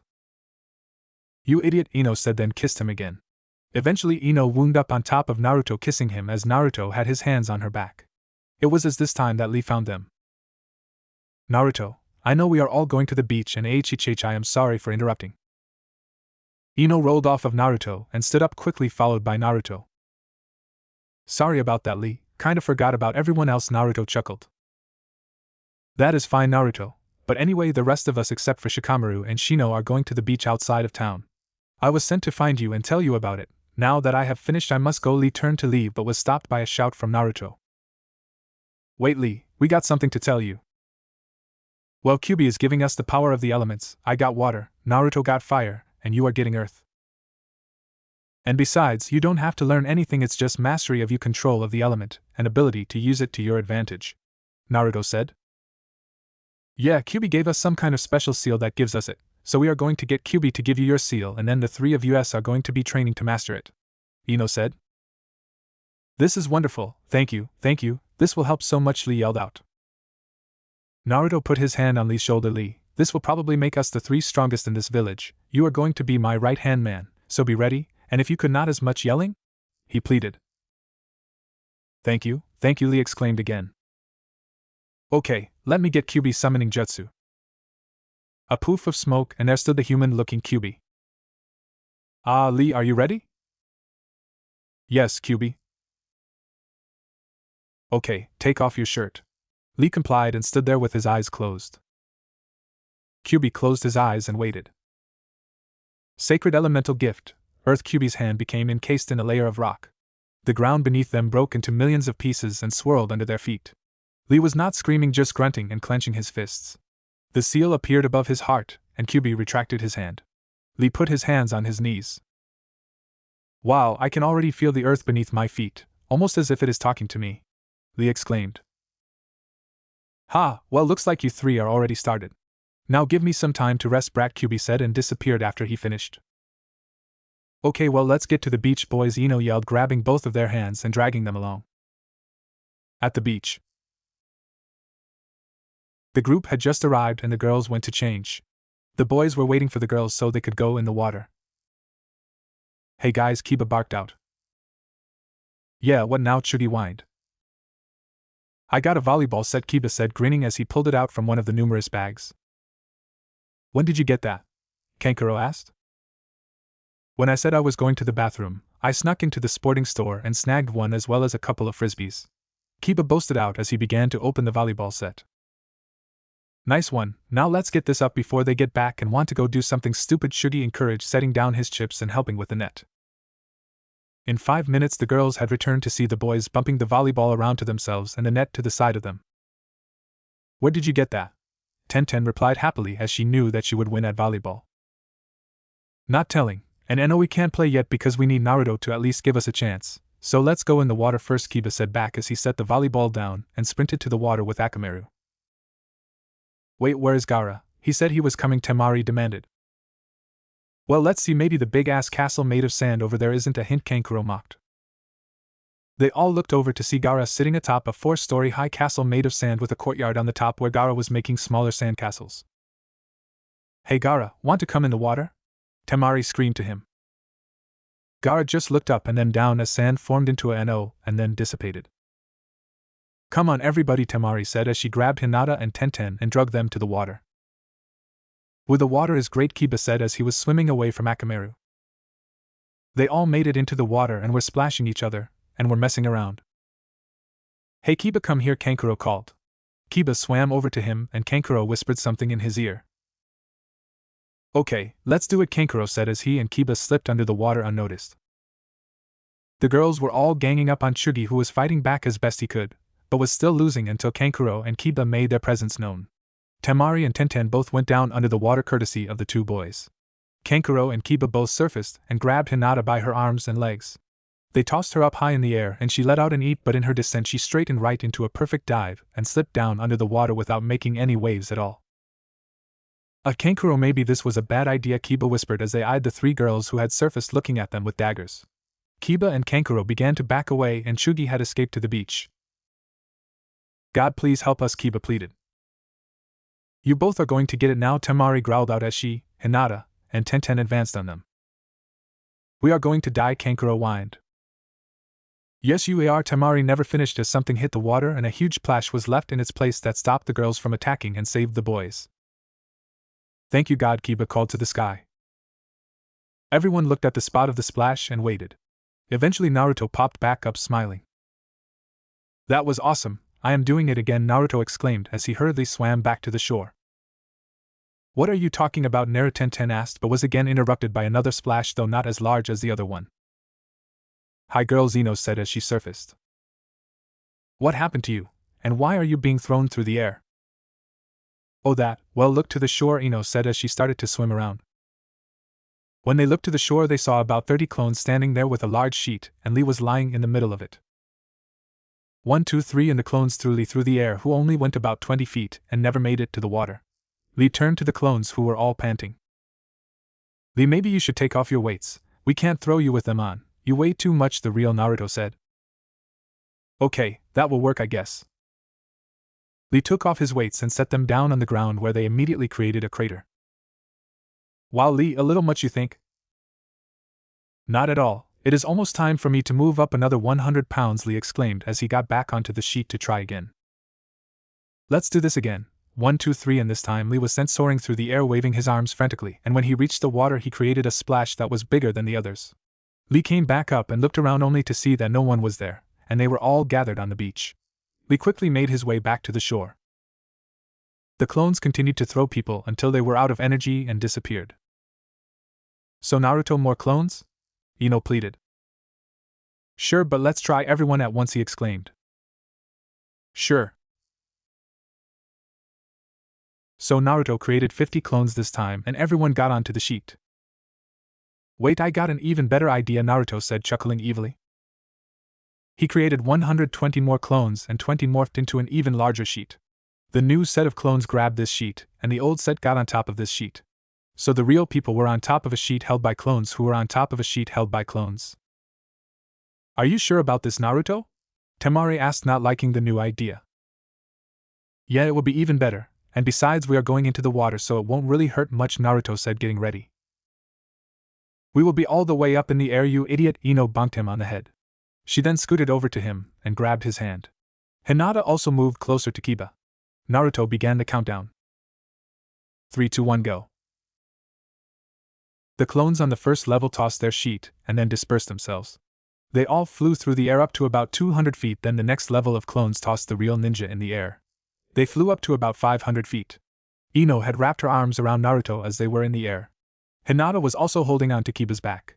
Temari and Tenten had grabbed each other, and Kankuro was spinning wildly. Lee was doing a cannonball waiting for the water. All the while the girls are screaming.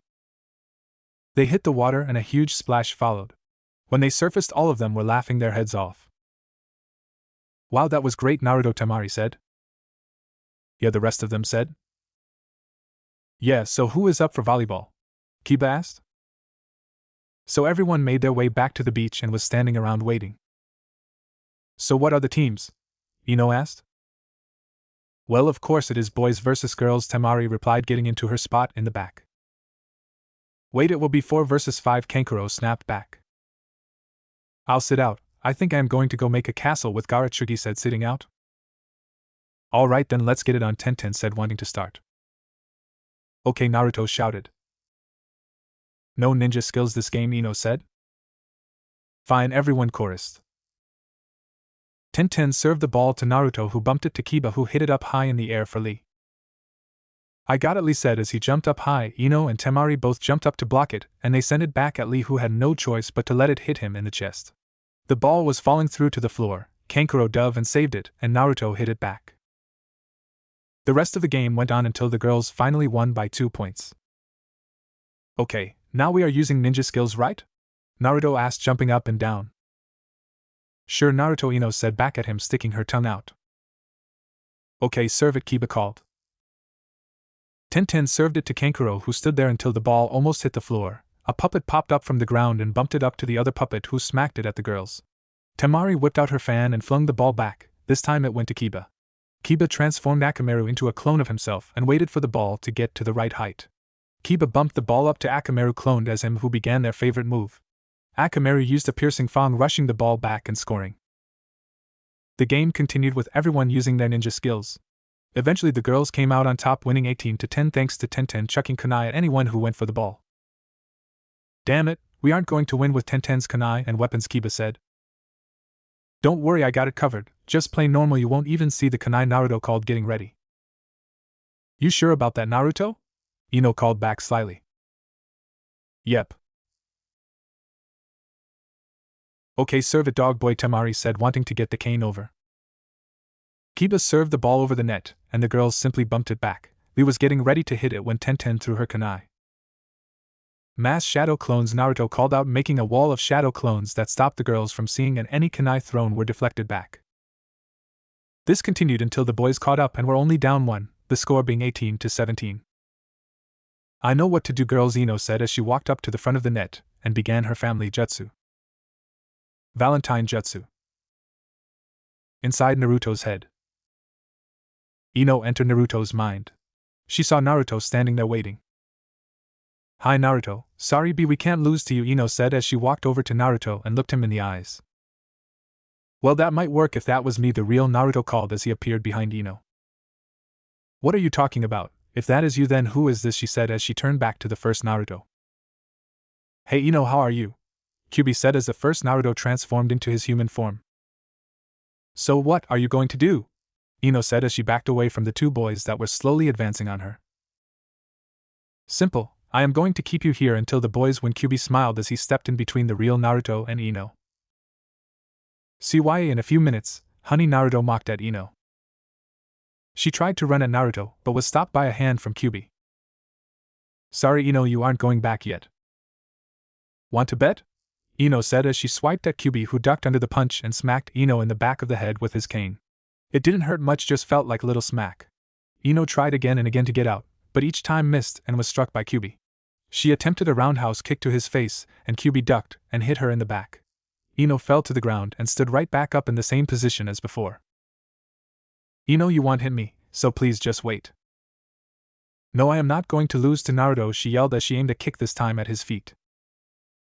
Kyubi sighed and simply changed to his nine-tailed fox form and wrapped Ino up in his tails. See, now this could have been a lot easier, you know, Kyubi said, laying his head down to rest. Arg, Naruto, you are going to get it, Ino said, trying to break free. Back at volleyball. Naruto came back and told them that Ino was out for the rest of the game, so Naruto moved her out of the way. They then continued the game. The boys won thanks to Naruto's army covering the floor, keeping the ball from touching it. After the boys won, Kyubi released Ino from Naruto's mind. Once she entered her body, she got up and hit Naruto over the head. Cheater was all she said as she walked next to him. We won, Kiba yelled as he and Kankuro jumped around. Frisbee time? Kiba asked. I'm in, Naruto stated. Ino, Tenten and Temari also said they were in. The rest went back into the water. Kiba tossed the frisbee to Akamaru, jumped and caught it in his mouth and flipped through the air and landed on all fours. Naruto was trying to catch frisbees from the three girls who were ganging up on him. Will you slow down? This isn't fair, Naruto said, catching frisbees and throwing them back while trying to keep them from hitting his face, until he summoned a couple of clones to help him out. After a couple minutes, the rest of the group had returned from the water, and everyone packed up ready to leave. Yeah, let's go back now, Temari said, upset that Naruto and his clones had beat them again. Fine, let me get Gaara and Shugi, Kankuro said as he rushed off to tell them. The group was walking back to a clearing at the edge of town, where Gaara would build his sand house. Hey, we need a name, since we can't be the Konoha 12, Kiba said. How about the Wave 13, Tenten asked. It will work for now, I guess, Naruto complained. It will be fine, Kiba, Ino said. They arrived at the spot again, and Gaara made the sand house again. They all entered, and Lee went to find Twechi and Ayam and tell them where the house was, as well as getting Niji, Shikamaru, and Shino from Tazuna's house. Ino once again drugged Naruto into a room for themselves, and Tenten, Ayam and Temari bunked together with Hinata in a larger room. Kiba, Kankuro and Lee were going to share a room, and so were Niji, Shino and Shikamaru. Twechi had a room to himself. Naruto summoned Kyubi and let him sleep in the living room with Gaara. This time he returned to his two-tailed form and laid down in the fire after Gaara started one. They all went to sleep, looking forward to the first day of building their new village. Naruto was the first to wake and went out with Kyubi to get something they could have for breakfast because Naruto was sick of fish. They returned an hour later with a bag of dead rabbits and a wild boar. On their way back, some villagers had given them some eggs. They woke Twechi and he made them breakfast. Everyone awoke to the smell of fresh meat and eggs. They then gathered in the living room to eat. So what is the agenda for today, brain guys? Naruto directed at Shino, Shikamaru and Niji. Well, yesterday we did the basic things, Niji said from the sofa. Today, Naruto, we are going to start chopping wood and digging the foundation for the wall, as well as building more buildings in the city for administration and for new people as well as us, Shino stated as he adjusted his glasses. Yeah, the wall is going to be very complex. It is going to be about 20 feet thick, made of concrete. The main gate will be on the path from the bridge. There will also be a smaller secondary gate on the other side of the village. This gate is surrounded entirely by forests, so it will be relatively hidden. The wall will encompass the entire village, leaving out only the docks for the boats and the farmland outside, Shikamaru said as he put his plate down. The wall will have wooden spikes at the bottom, and wooden spikes on the wall facing down that will prevent ninja from running up it. There will also be a large tower right inside the gate that will give us an advantage of elevation to counter anyone who breaks through the gate, Niji said. Wow, you guys got it all worked out, huh? Naruto said. Yeah, and that is just the defenses. For housing, we are going to build simple 4-story houses that have apartments inside. There will only be one large hotel that will let us know where any outsiders are staying, and we can keep an eye on them easier. Anything else, Temari said. No, that is all we got planned for now, Naruto. The main things today are to chop down wood and dig the foundation for the wall. Shikamaru pointed out the most important things so Naruto didn't forget. Kyubi, there is a quarry on the other side of the island. If you, Lee, Gaara and Chugi could go there and get us some materials each day, that would be great. Shino said, showing a map of the island and pointed out the quarry. No problem, besides that gives me something to do all day instead of watch what Naruto does. Everyone snickered at Kyuubi's remark and Naruto threw a fork at him. I think I am going to get the wood from the other side of the bridge. That will give us more cover around here and keep the forest alive. Hey Kyuubi, do you think that I could get another fox to help with that? Sure, you could do that, and I am sure they will help. Well, I got that covered then, and I guess you all will lead 200 clones? Naruto asked. That is plenty, Naruto. Shikamaru will be planning with Tazuna and Niji again, and Shino will be overseeing the foundation construction so Naruto doesn't mess it up. And that's it for now, Shino said as he stood up. Okay, those plans are great, but you missed one thing, Naruto pointed out.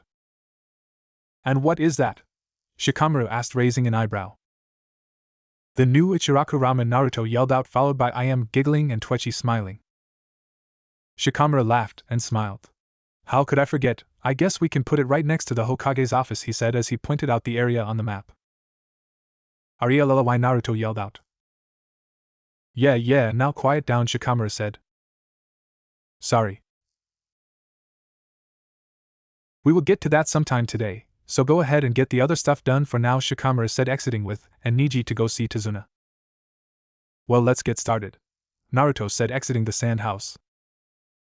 Everyone smiled at Naruto's enthusiasm and got up and followed him to the yard out front. Naruto was in the middle and had his hands in the normal cross seal. How many clones per person did you say, Shikamaru? 200 is fine, he lazily replied. Okay, here goes, mass shadow clone. The entire area was suddenly covered in orange. Okay, I want 200 clones, taking orders from each one of them, got it? Naruto yelled, making sure all of his clones could hear him. Alright, the clones yelled simultaneously. Everyone took their legion and went to their posts to start the day's work. Hey Kyuubi, how about a refill? Naruto asked. Fine, but I also need my 9-tailed form to get the quarry work done, so give me some more chakra next time you summon me, brat. Fine, Naruto replied, and Kyuubi burst into a cloud and re-entered his cage within Naruto. Naruto glowed red from the refill and then brought Kyuubi back out. Summoning Jutsu, Kyuubi, and this time he was in his 9-tailed form. All of the villagers stopped their daily activities and looked up at Kyuubi, who was towering above them. They all smiled and went back to their routines, knowing there were good times ahead. Okay, who's with me? Kyuubi said, lowering his head. Lee, Gaara, and Shugi hopped on his head and got settled. See you later, brats, and Kyuubi took off to the other side of the island. Naruto took off to the bridge and kept going. Everyone else left with their legion and got to work telling the clones what to do.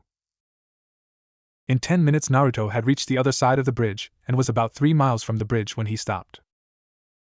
Okay, time to summon someone big, Naruto smiled and bit his thumb. Summoning Jutsu. A cloud of smoke erupted from his hand and a white 7-tailed fox stepped out. Who summoned me? The fox demanded. I did, Kyuubi gave me the contract, Naruto said to the fox. Do you have proof? Well, not really. I am his vessel, though. Naruto thought of the only thing that might work. The fox closed its eyes and then opened them. This time they were leaking white chakra. I see, so you are his vessel, and you being the only human around must have been the one to summon me. Yeah, Naruto shot back.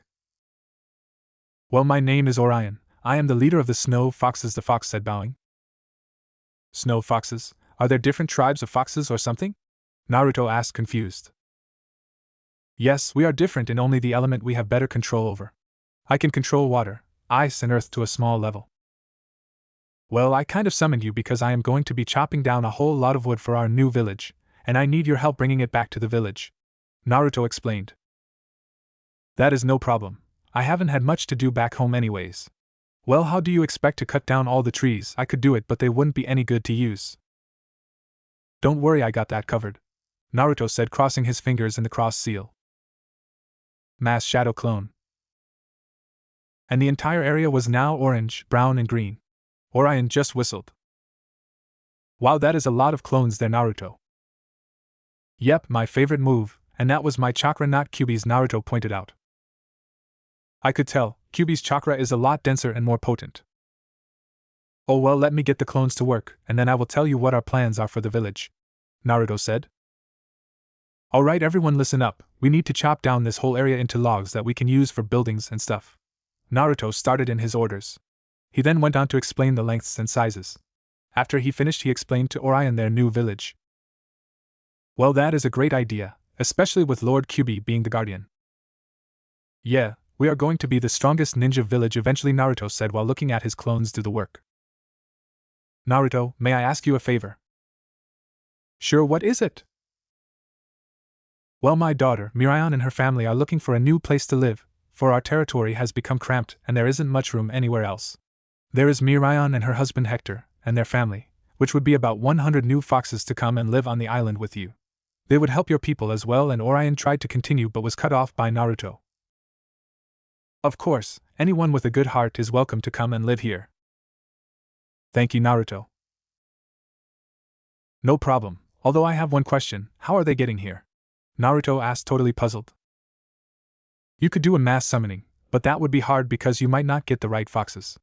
Orion thought for a moment, or Lord Kyubi could open a portal. I like the Kyubi opening a portal idea, easy, and we could do it away from the village. Naruto replied. Thank you, is tonight good then? Yeah, I will get Kyubi to do that, once we get back to the village with all this wood. Naruto replied. Of course, almost forgot about all that. Well, I think we got enough, Naruto said looking around. The entire forest for a 1-mile radius was completely barren of trees. There was clones standing around and waiting for orders, as what to do next. Naruto morphed 300 clones into a giant leather mat, and then rigged it to Orion. Then the clones loaded him up with wood, and he set off. Naruto created 2,000 more clones to get the rest of the wood and carry it back. Naruto jumped up onto Orion's head and talked the whole way home. Back at the village, Naruto and Orion walked back to find a dry river that encompassed the whole village. This would be the start for their foundation. Shikamaru had Naruto spread the wood around evenly, just like he did with Kyubi and the rocks. The spot where the gate would be was dug even thicker and a little bit deeper. So Shikamaru, everything go good today? Yeah, we got everything that was on the agenda done for today. Next is the harder stuff, actually putting the wall together. Shikamaru said while inspecting part of the foundation. Good job, anyone seen Kyubi? Naruto asked. He said he was going to hunt for something to eat, and he would be back in an hour. Temari called. Okay, thanks. Hey Shikamaru, could I talk to you in private? Naruto whispered at the end. Sure, Shikamaru said, leading Naruto to an empty part of the area. What is it, Naruto? Well, Orion's daughter and her family are going to be living here on the island with us, and I was wondering which side of the island you wanted them on. That doesn't really matter, although I have one question. Are they going to be friendly towards the villagers? No, they are going to attack at first sight of anyone. Of course they are going to be friendly, Naruto screamed out at the end. Troublesome, Naruto, why are you so loud? Shikamaru complained, walking away. Because that was a dumb question. Well, I am hungry, Naruto said aloud. Well, then you are in luck. That was the first thing we did today, Shikamaru called. What did you do today? Naruto asked. Built and finished the new Ichiraku ramen, Ino said, walking up to him and entwining their hands. Woohoo, alright, anyone want to go? Naruto asked, running in place. No one raised their hands, and Ino turned and began to pull him off to the new ramen stand. Orion finished dispersing the wood around the area and then dismissed himself to tell his daughter. The rest went to sleep in the sand house, all tired from the day's work, except for Lee, who began to run some laps around the village. Ichiraku ramen. The new ramen stand was a lot bigger than before. There was seating for well over 50 people, plus the stools at the counter. The walls all had different pictures of food on them, and what Naruto saw next made him jump for joy. There on the end of the counter was a different colored stool that had a plague with a picture of him on it. It said seat reserved for Ichiraku's number 1 customer. At this, Naruto jumped more and more, and Ino just smiled, standing there waiting for him to finish. Tsuchi and Ayam emerged from the kitchen from the noise and saw Naruto jumping around. Must have found his stool, Tsuchi whispered to Ayam, who just giggled. So Naruto, what can I get for you? Tsuchi asked, still holding his ladle. The usual, fill it with everything, he said from his stool. And for you, Ino? Ayam asked. Just a vegetable one is fine. Their food came and they began to eat. Naruto was already on his 7th bowl. So Naruto, do you think we should start testing out these new powers? Ino asked. Naruto finished a mouthful of noodles before answering, yeah, we should get to that sometime soon, right after we are done here then. Sounds good, but we will need to find Lee. I got it covered, Naruto said as a few puffs of smoke appeared behind him and the clones all set off to find Lee. Naruto returned to his ramen as Ino just sat there talking with Iam. Outside of village and forest. Naruto, Lee and Ino were all sitting on the ground around a stump. On top of this stump sat the human-looking Kyuubi. He had both hands on his staff and began talking. These powers will make you stronger than anyone else. Now this does not mean to stop your regular training, which you must still do as well. This training is just as important. The seal will restore your energy gradually. This will basically make your body need 2 hours less sleep, giving you time to train. Naruto, Ino and Lee all moved their hands to their seals and looked up at Kyuubi, who had a smile on his face.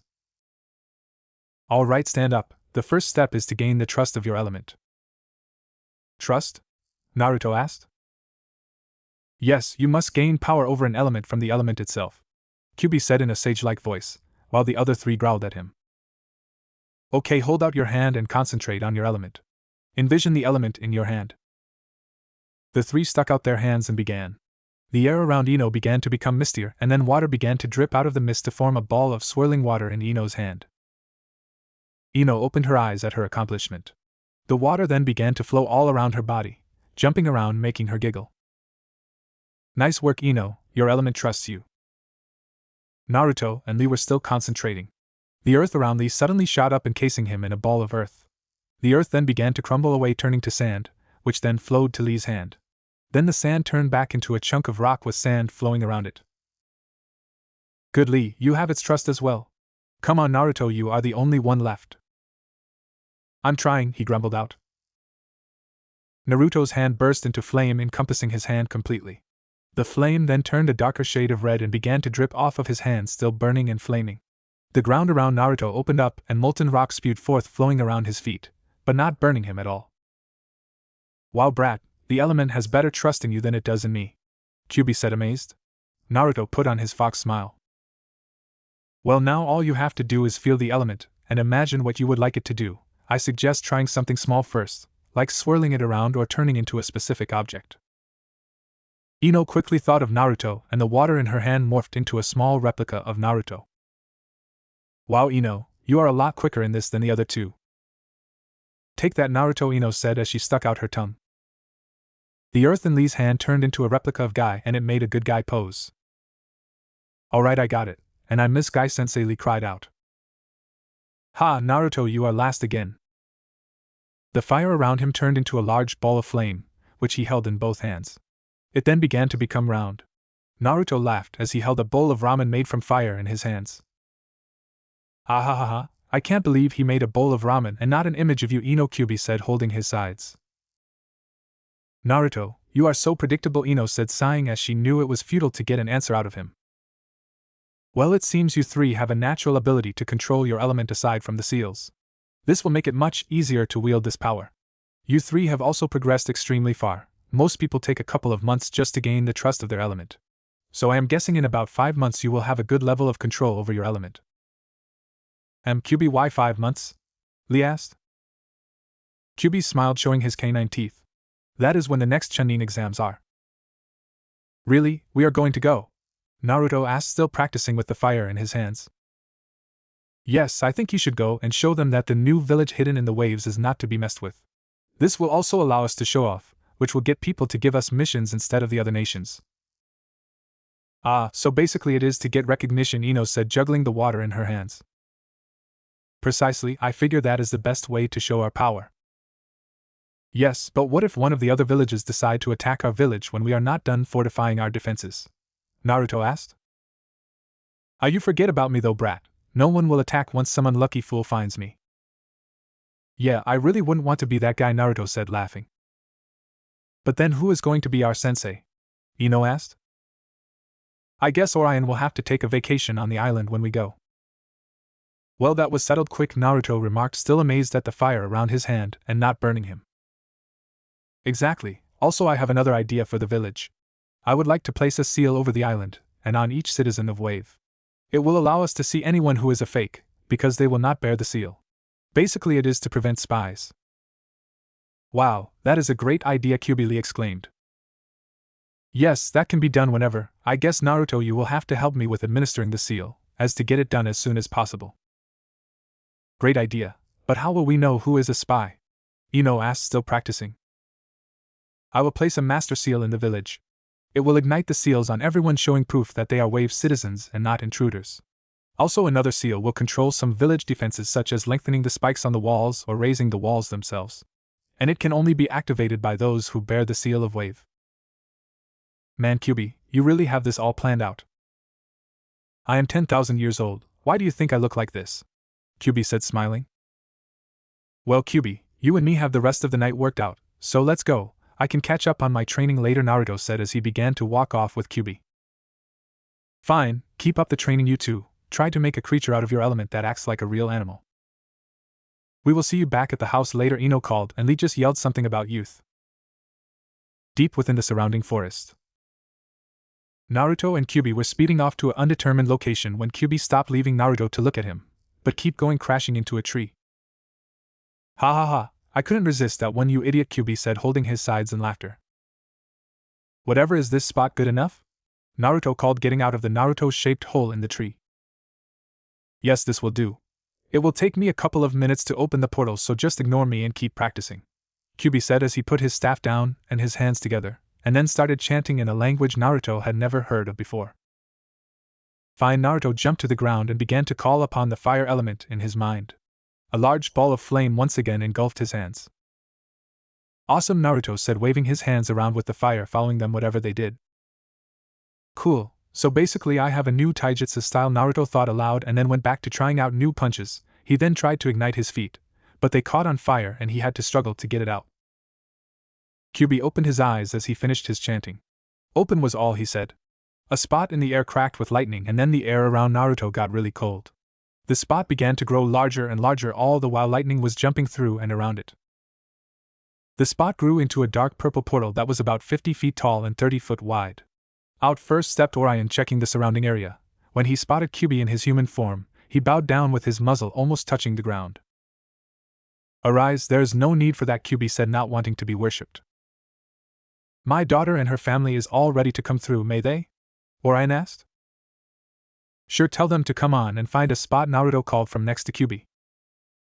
Orion shot a shard of ice back through the portal, and a minute later a 10-foot-tall, white four-tailed fox came through, followed by a slightly larger orange five-tailed fox. Mirion and Hector, I presume, Naruto said, yelling a bit so everyone could hear him. We are they. Nice to meet you, Naruto. You as well, Lord QB, they both said, bowing. No need for that, just find a spot that you all like and get settled. Sorry I can't stick around, but me and Naruto have something else to do. The portal will close in 5 minutes, so please make sure everyone is through by then, Orion, QB said, standing up with his staff. I will, Lord QB, and I thank you for your service, and I thank you, Naruto, for allowing us to stay here. No problem, Naruto said, smiling. Okay, brat, let's go, QB said as he jumped off into the forest, followed by Naruto. Village Square. Well, Naruto, this is a perfect spot to place the seal. Well, I would think. It is in the middle of the town, easily accessible and next to the other seal, Naruto said. Well, let me draw the seal out. Go back to practicing. Naruto tried to create an animal out of fire, and before you ask, choose whatever is easiest for you. Alright, I am going. I will be over there, Naruto said, walking over to an empty part of the square that QB would not need. Naruto once again called upon the fire element, and the flames engulfed his hands. He then closed his eyes and thought of an animal associated with fire. The fire in his hands stopped dancing around and all formed together to create a shape. The flames kept changing, and finally in Naruto's hands stood a 2-foot-tall phoenix. The flames solidified and the phoenix squawked. QB looked up from drawing. I cannot believe that you actually summoned a phoenix. What is it, something special? Yes, summoning a phoenix out of fire means that you will be extremely powerful in the element of fire. He may even stick around to help you out, and become your partner, just like Akamaru and Kiba. Wow, really? Naruto said, looking back at the phoenix in his hands. The phoenix squawked, and then opened its wings and began to fly around, leaving a trail of flame and smoke wherever it flew. QB smiled and returned to his drawings. Well, that stuff has been pretty easy. Let me try shooting a flaming ball, Naruto said, raising his hand and a palm pointed straight up. I would suggest that you not try that yet, you still aren't that adept at controlling this element, Naruto. I got it covered completely. Naruto said, and then concentrated until a ball of fire appeared in his hands and then exploded when he tried to shoot it. Naruto was coughing through all the smoke from the mishap and eventually made it free from all the smoke. Cough man can't do that, Naruto said, clearing away the smoke. I told you, idiot. Kyuubi called from his seal. The phoenix then flew into the back of Naruto's head. You idiot, did Kyuubi tell you not to try that yet? Yes, but you can talk? Naruto asked, amazed. Yes, I can. Next time be careful, you are lucky that you shot straight up. If you had hit something, the whole place would be set ablaze, and then that would be a pain in the ass. Wow, I still can't believe you can talk. Did you hear anything I just said? The phoenix was now screaming in Naruto's face. Yeah, I heard you. I won't do it again for a while, Naruto said, backing away from the phoenix. Good, you idiot. Great, not you too, Naruto said, putting his head down. Oh, by the way, what is your name? My name is Vulcan, he said as he made the best bow a bird could do. Okay, Vulcan, so are you my partner or something? Yes, you seem to have more control over the element of fire than I have seen in any human before. Wow, and here I thought I had an affinity for wind, Naruto said, looking at the dancing flames. You do, but apparently when Kyuubi gave you the seal it awakened your fire affinity, and because of Kyuubi having a fire affinity, yours is basically boosted a lot. Wow, so I am fire and wind type, right? Naruto asked. It would seem so. So what would happen if I combined the Rasengan with some fire? Naruto asked, thinking about the technique in his head. You would have a damn powerful attack, something that could probably hurt me when perfected, Kyuubi called. Cool, Naruto said through a huge smile. I am going to try it with just a little bit of fire, and see what happens, Naruto said as he began to form the Rasengans in one hand. Naruto, I suggest that you don't try to use that on anything yet, you might wind up injuring yourself if you do not have enough control over it. I guess, Naruto said, frowning as he slowly began to take away chakra from the Rasengan in his hand. It started spinning slower, and then fizzled out. You will have yourself a very strong attack there, Naruto, Vulcan said as he perched himself on Naruto's shoulder. Well, I am done for now. I will finish the rest in the morning, Kyuubi said as he placed a barrier around the seal and then turned into his two-tailed form and jumped on Naruto's other shoulder. Great, I am now a horse? Naruto said sarcastically. Yep. You got it. Dem old fools, Naruto said as he jumped up towards the sand house. Gaara's house. Naruto, Kyuubi and Vulcan entered the front door of the house. As soon as they entered, Naruto was whipped with something and heard a giggle. He looked behind the door to see Ino standing there with some water around her hand. So I take it you were the one who whipped me? Naruto asked. Of course, who else do you think it? Hey, is that a phoenix? Ino said, completely ignoring the fact that she just whipped Naruto. Yeah, I sort of made him out of the fire. I didn't know that was possible. Well, you have proof as I am standing right here, Vulcan stated angrily.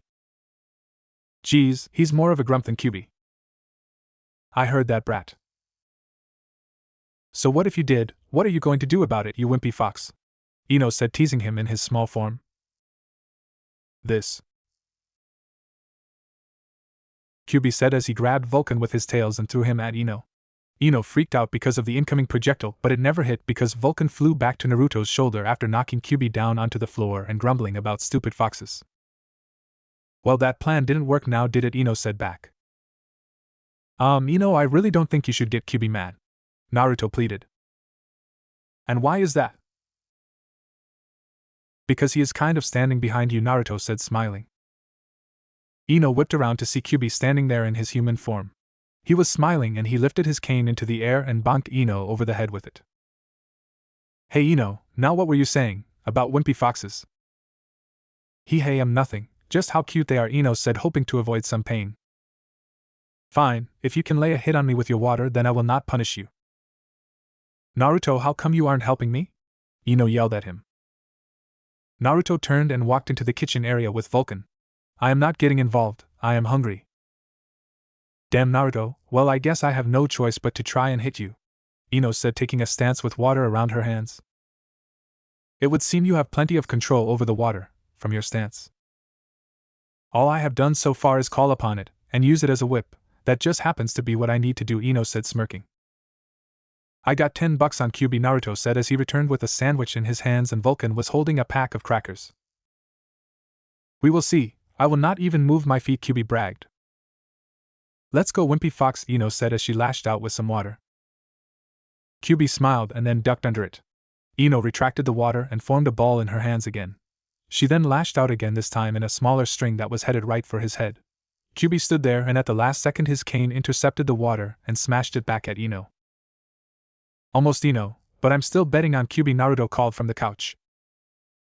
I agree with Naruto, you have no chance whatsoever. I thought you were supposed to be on my side, Naruto. Arg, Ino grumbled out, and then from her hands 2 strings of water dashed out this time. QB reached out and hit one, stopping it, and then leaned back and stopped the other one, the whole time his feet never moving. Man, this is harder than I thought, Ino whined. Really, I mean, I think there would be a reason I am king of the demons. Well, time for the trump card, Ino said as the water around her hands lengthened and turned into a blade that followed the length of her arm, staying about an inch away from touching her arm at all time. Ino then dashed off and tried to hit QB again, but he kept pushing her back from the blows of his staff. You do not have enough control and power yet to hit me with any water besides the water blades around your hand, and as you can see, you cannot hit me. Oh yeah, Ino said as she ran at him this time and lashed out with the water. QB spun his staff quickly, once again stopping the water. Ino then went to punch him in the face and QB turned his head so her fist missed. Ino then had water appear from her other fist and aimed for the back of QB's head. Just as the water was about to hit him, QB burst into flames, effectively evaporating the water before it could reach him. The flames around QB also made it impossible for Ino to stay close because of the heat, and she was forced to retreat. See, now you cannot touch me with the water. I told you, Ino, he was messing with you the whole time, Naruto said, smiling. Fine, whatever, so what is my punishment? Ino asked, pissed that she lost. You and Naruto have to share a single bed, no butts, and sleep on the roof. Wait, how did I get involved in this? Naruto called from the couch. When you didn't help me, Ino growled out. Damn it. I love when I win, QB laughed out. Damn foxes, and their evil ways, Naruto growled as he left with a blanket, followed by Ino, who was smiling but still upset at the current situation. On the roof. Ino was sitting on the bed and Naruto was on the other side looking up with his hands behind his head. Ino looked over to Naruto. You know, maybe this isn't as bad as it could be. Naruto looked to Ino. Yeah, I guess not, I mean I am sharing a bed with a very beautiful girl. Ino blushed and laid down next to him. I love you, Naruto, was all she said as she lay her head on his chest. Yeah, I love you too, Ino, Naruto said, wrapping his hand around Ino's waist. You know, I don't think this could get any better. Probably not. Next day. Everyone awoke and was in the living room eating some fried eggs and bacon. So, brain guys, today's agenda? Naruto asked, taking a bite of bacon. Simple, we start the wall, and as I hear you, Lee, and Ino have training? Shikamaru lazily said. Yeah, QB thinks we should enter the next Chunin exams and kick butt, and something about gaining reputation to bring in missions. Ah man, how come you guys get to go? Tenten pouted. Because they will destroy everyone there. I would say in about 5 months Naruto would be a match for Jiraiya, QB said, making his presence known. I see, you want to dominate them all, I guess? Shino said. Yep. Well, how come it is you three? I mean, I know Naruto is the strongest and Lee is pretty strong, but why Ino? Kiba asked.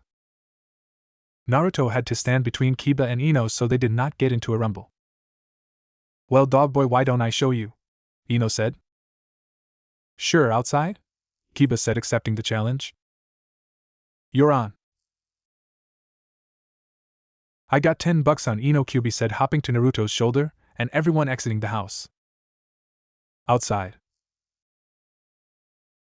Ino was facing off against Kiba, who began the fight, charging forward with his claws raised.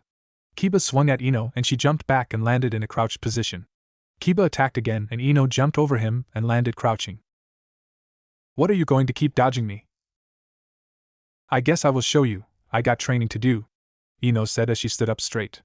She brought both hands forward and summoned the water element. It began to trickle up her arms to her hand and formed the ball. Kiba, let me introduce you to the rushing water style, Ino finished as the water lengthened into her water blades. Kiba stared wide-eyed and smirked. So a little water is going to stop me? Then he charged. He attempted a downward slash but was stopped and then sliced on his arm. Kiba jumped back.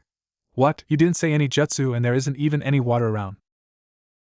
That is because I have control over the water element, Ino said, sticking out her tongue. Well, I don't care if you had the power over fire, Kiba barked back. No, that is Naruto. What, well then I guess Lee is Earth. Yeah, he actually is. Kiba smacked his forehead and then took off towards Ino. Let's see some water stop this. Tsuga, Kiba said, beginning his whirlwind of claws. Ino deformed the water blades and concentrated it in the center of her right palm and began to spin in. Kiba crashed into the water and began to slow down. Eventually he was stopped completely and fell to the ground. When he stood, Ino held a water blade at his throat. And that is what I can do, not even counting Lee or Naruto, Ino said as she released him. Yep, but right now we got some work to do and training, Naruto said as he jumped to the middle of the clearing and made his favorite hand sign. Mass Shadow Clone. He yelled out as once again the sea of orange formed and overtook everyone. Alright, get to work, and then the clones set out to do the day's work. All that was left in the clearing was Naruto, Ino, Lee, Kyuubi and Vulcan. Well, I am going to work on a new technique with Vulcan here, Naruto said as he pointed to the phoenix on his shoulder. Don't forget me, brat. Who could, Naruto said sarcastically. Alright, then I am going to go train with Lee, Ino said as her and Lee headed off. Naruto turned the other way and heard Lee yell something about youth. Well, shall we get started? Naruto asked before he disappeared into the forest with the two fire beings perched on his shoulders. In the forest, Naruto was standing there with Vulcan and Kyuubi. So brat, what are you going to be doing? A new technique, probably my strongest yet. Oh yeah, what is that? I call it the Burning Rasengan. Nice name. Yeah, let me get to it, Mass Shadow Clone. 3 months later. Naruto was sparring with Lee and they were both using their elemental powers. Everyone else was gathered watching, even some citizens of Wave. Naruto tried a punch to Lee's chest. A wall of earth rose up and blocked the attack and Lee charged at it. The earth shattered and turned to sand as Lee sped through it and hit Naruto in the chest, sending him spinning backwards. Go, Lee-sensei called Atsuko, a blue-haired boy who specialized in taijutsu just like Lee. He knew some earth ninjutsu and was extremely powerful. Just like Lee, he wore a green jumpsuit. His other two teammates under Lee were cheering, just not as loud. The blonde girl was named Katsu, who wore a black ninja suit. She was smaller than the rest of the children their age, but had taken after Lee in that she wore extreme amounts of weights, and thus she was faster than any other child taken on as an apprentice to Naruto or Lee. Their other teammate was a black-haired girl named Tsuki. She excelled in ninjutsu, already being able to create a water clone and a very weak water dragon.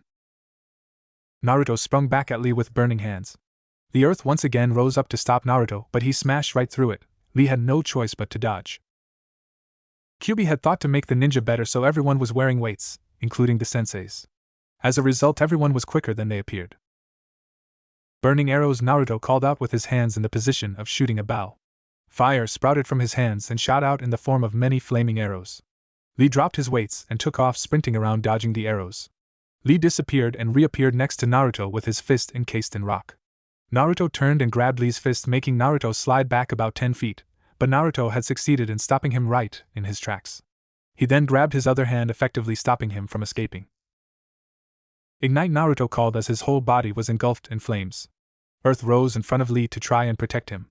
Lee jumped up and kicked off of Naruto's chest, freeing himself. Ino, I think I need your help to beat him again, Lee said, looking over to her.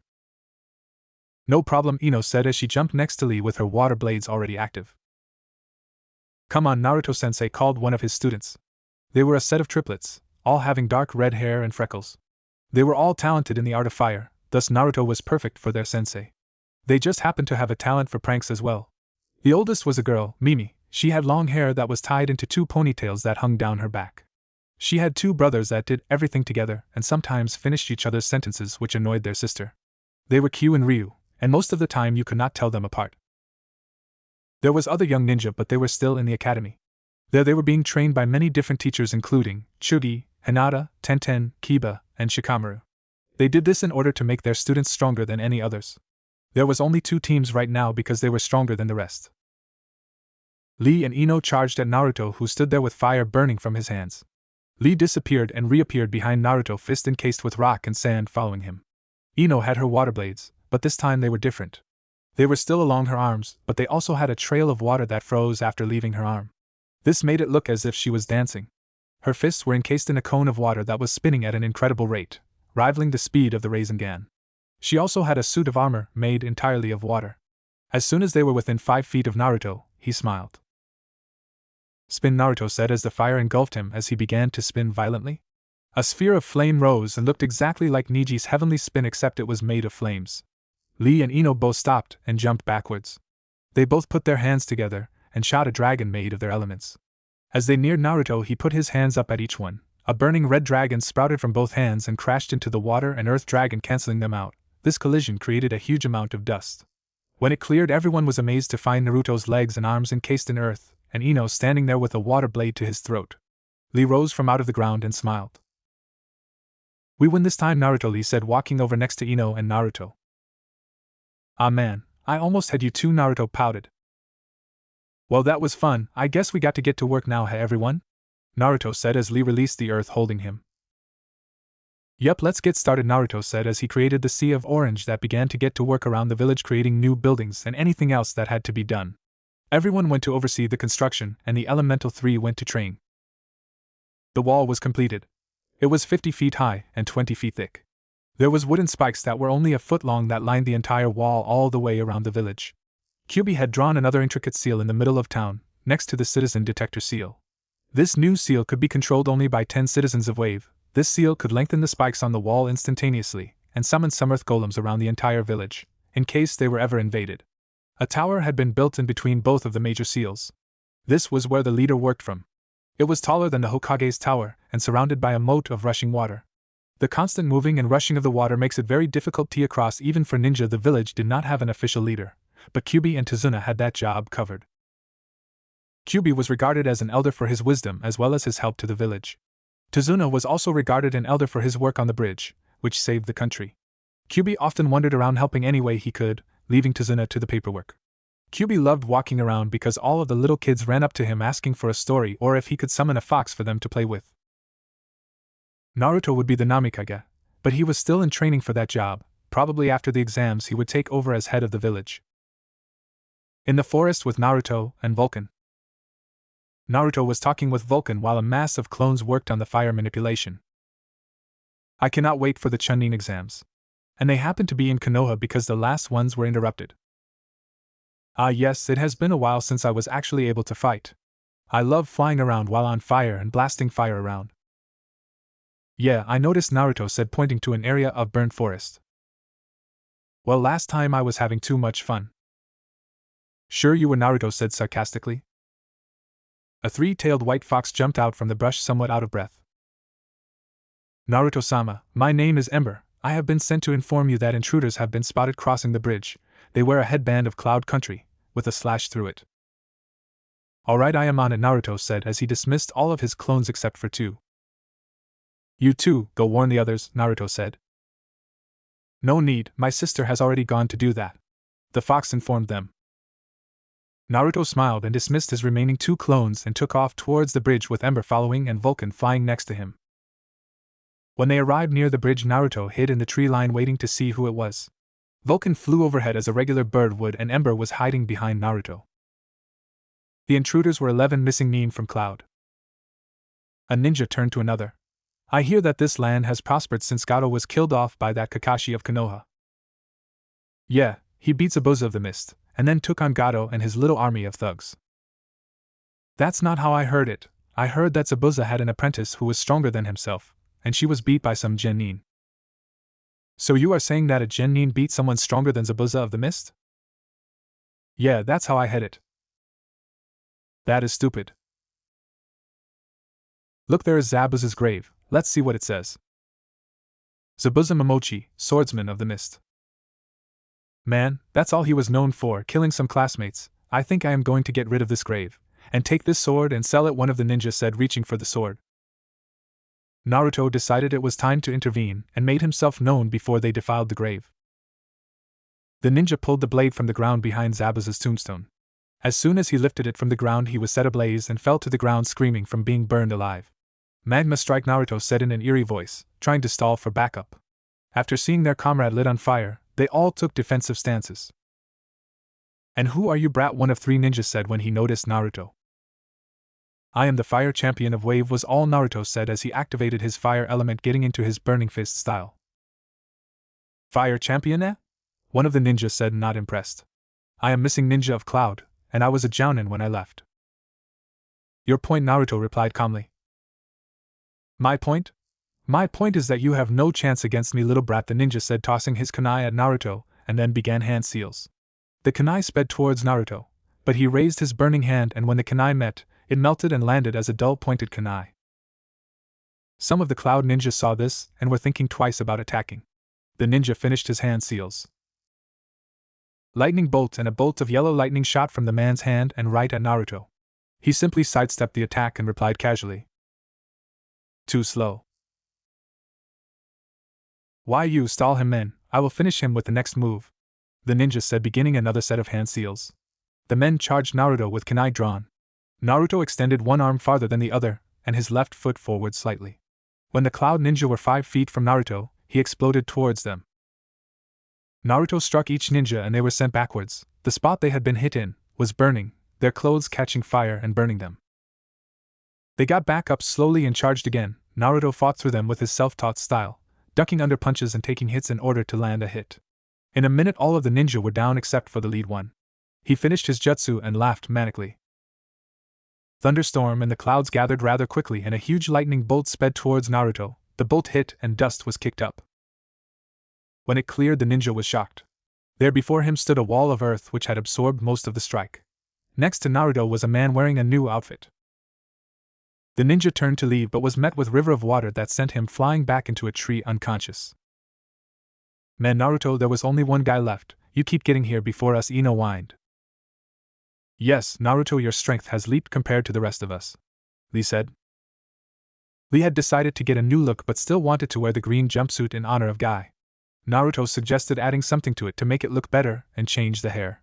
He cut his hair shorter and now it was slightly spiked. And while he was looking for a new look, he came upon a dead bear, which he decided to use. He made brown leather arm guards and shin guards. They both had fur from them that gave Lee a wild look. Around his chest he wore the bear's head that was also a form of armor. Overall, Lee looked like a jungle man rather a ninja. Naruto now wore a red ninja suit with black armor plates. Shin guards, arm guards. Ino was wearing a white ninja suit with light blue armor plates. Naruto had also made a new rule. Any ninja of Wave was to wear a dark blue cape.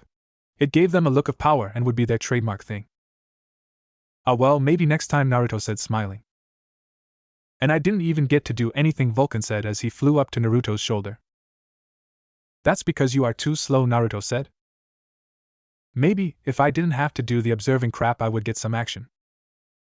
Well, I think I am going to pay a visit to Konoha with Vulcan here, Naruto said.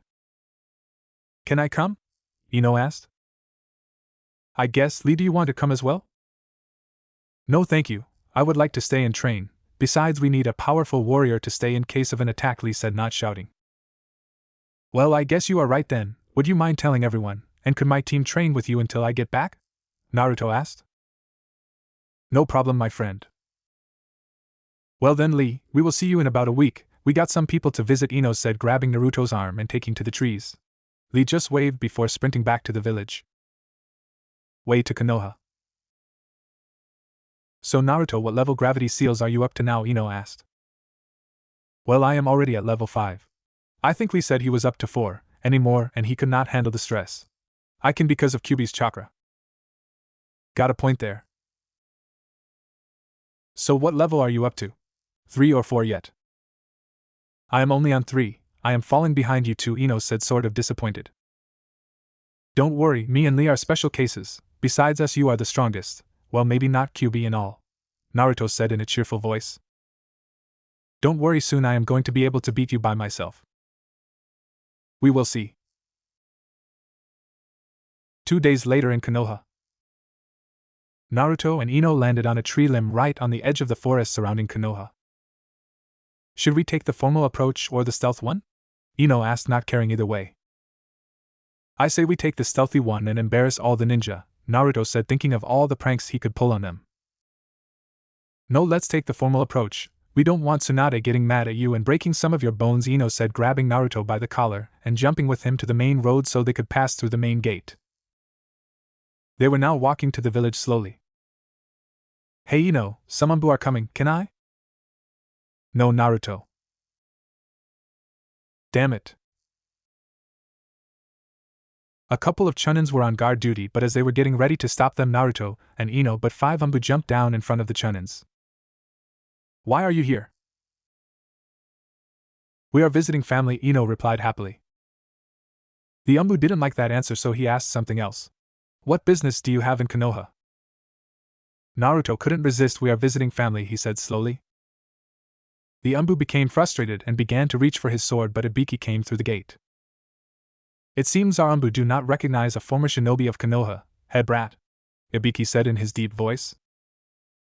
Hey Ibiki, how have you been? Ino said, smiling.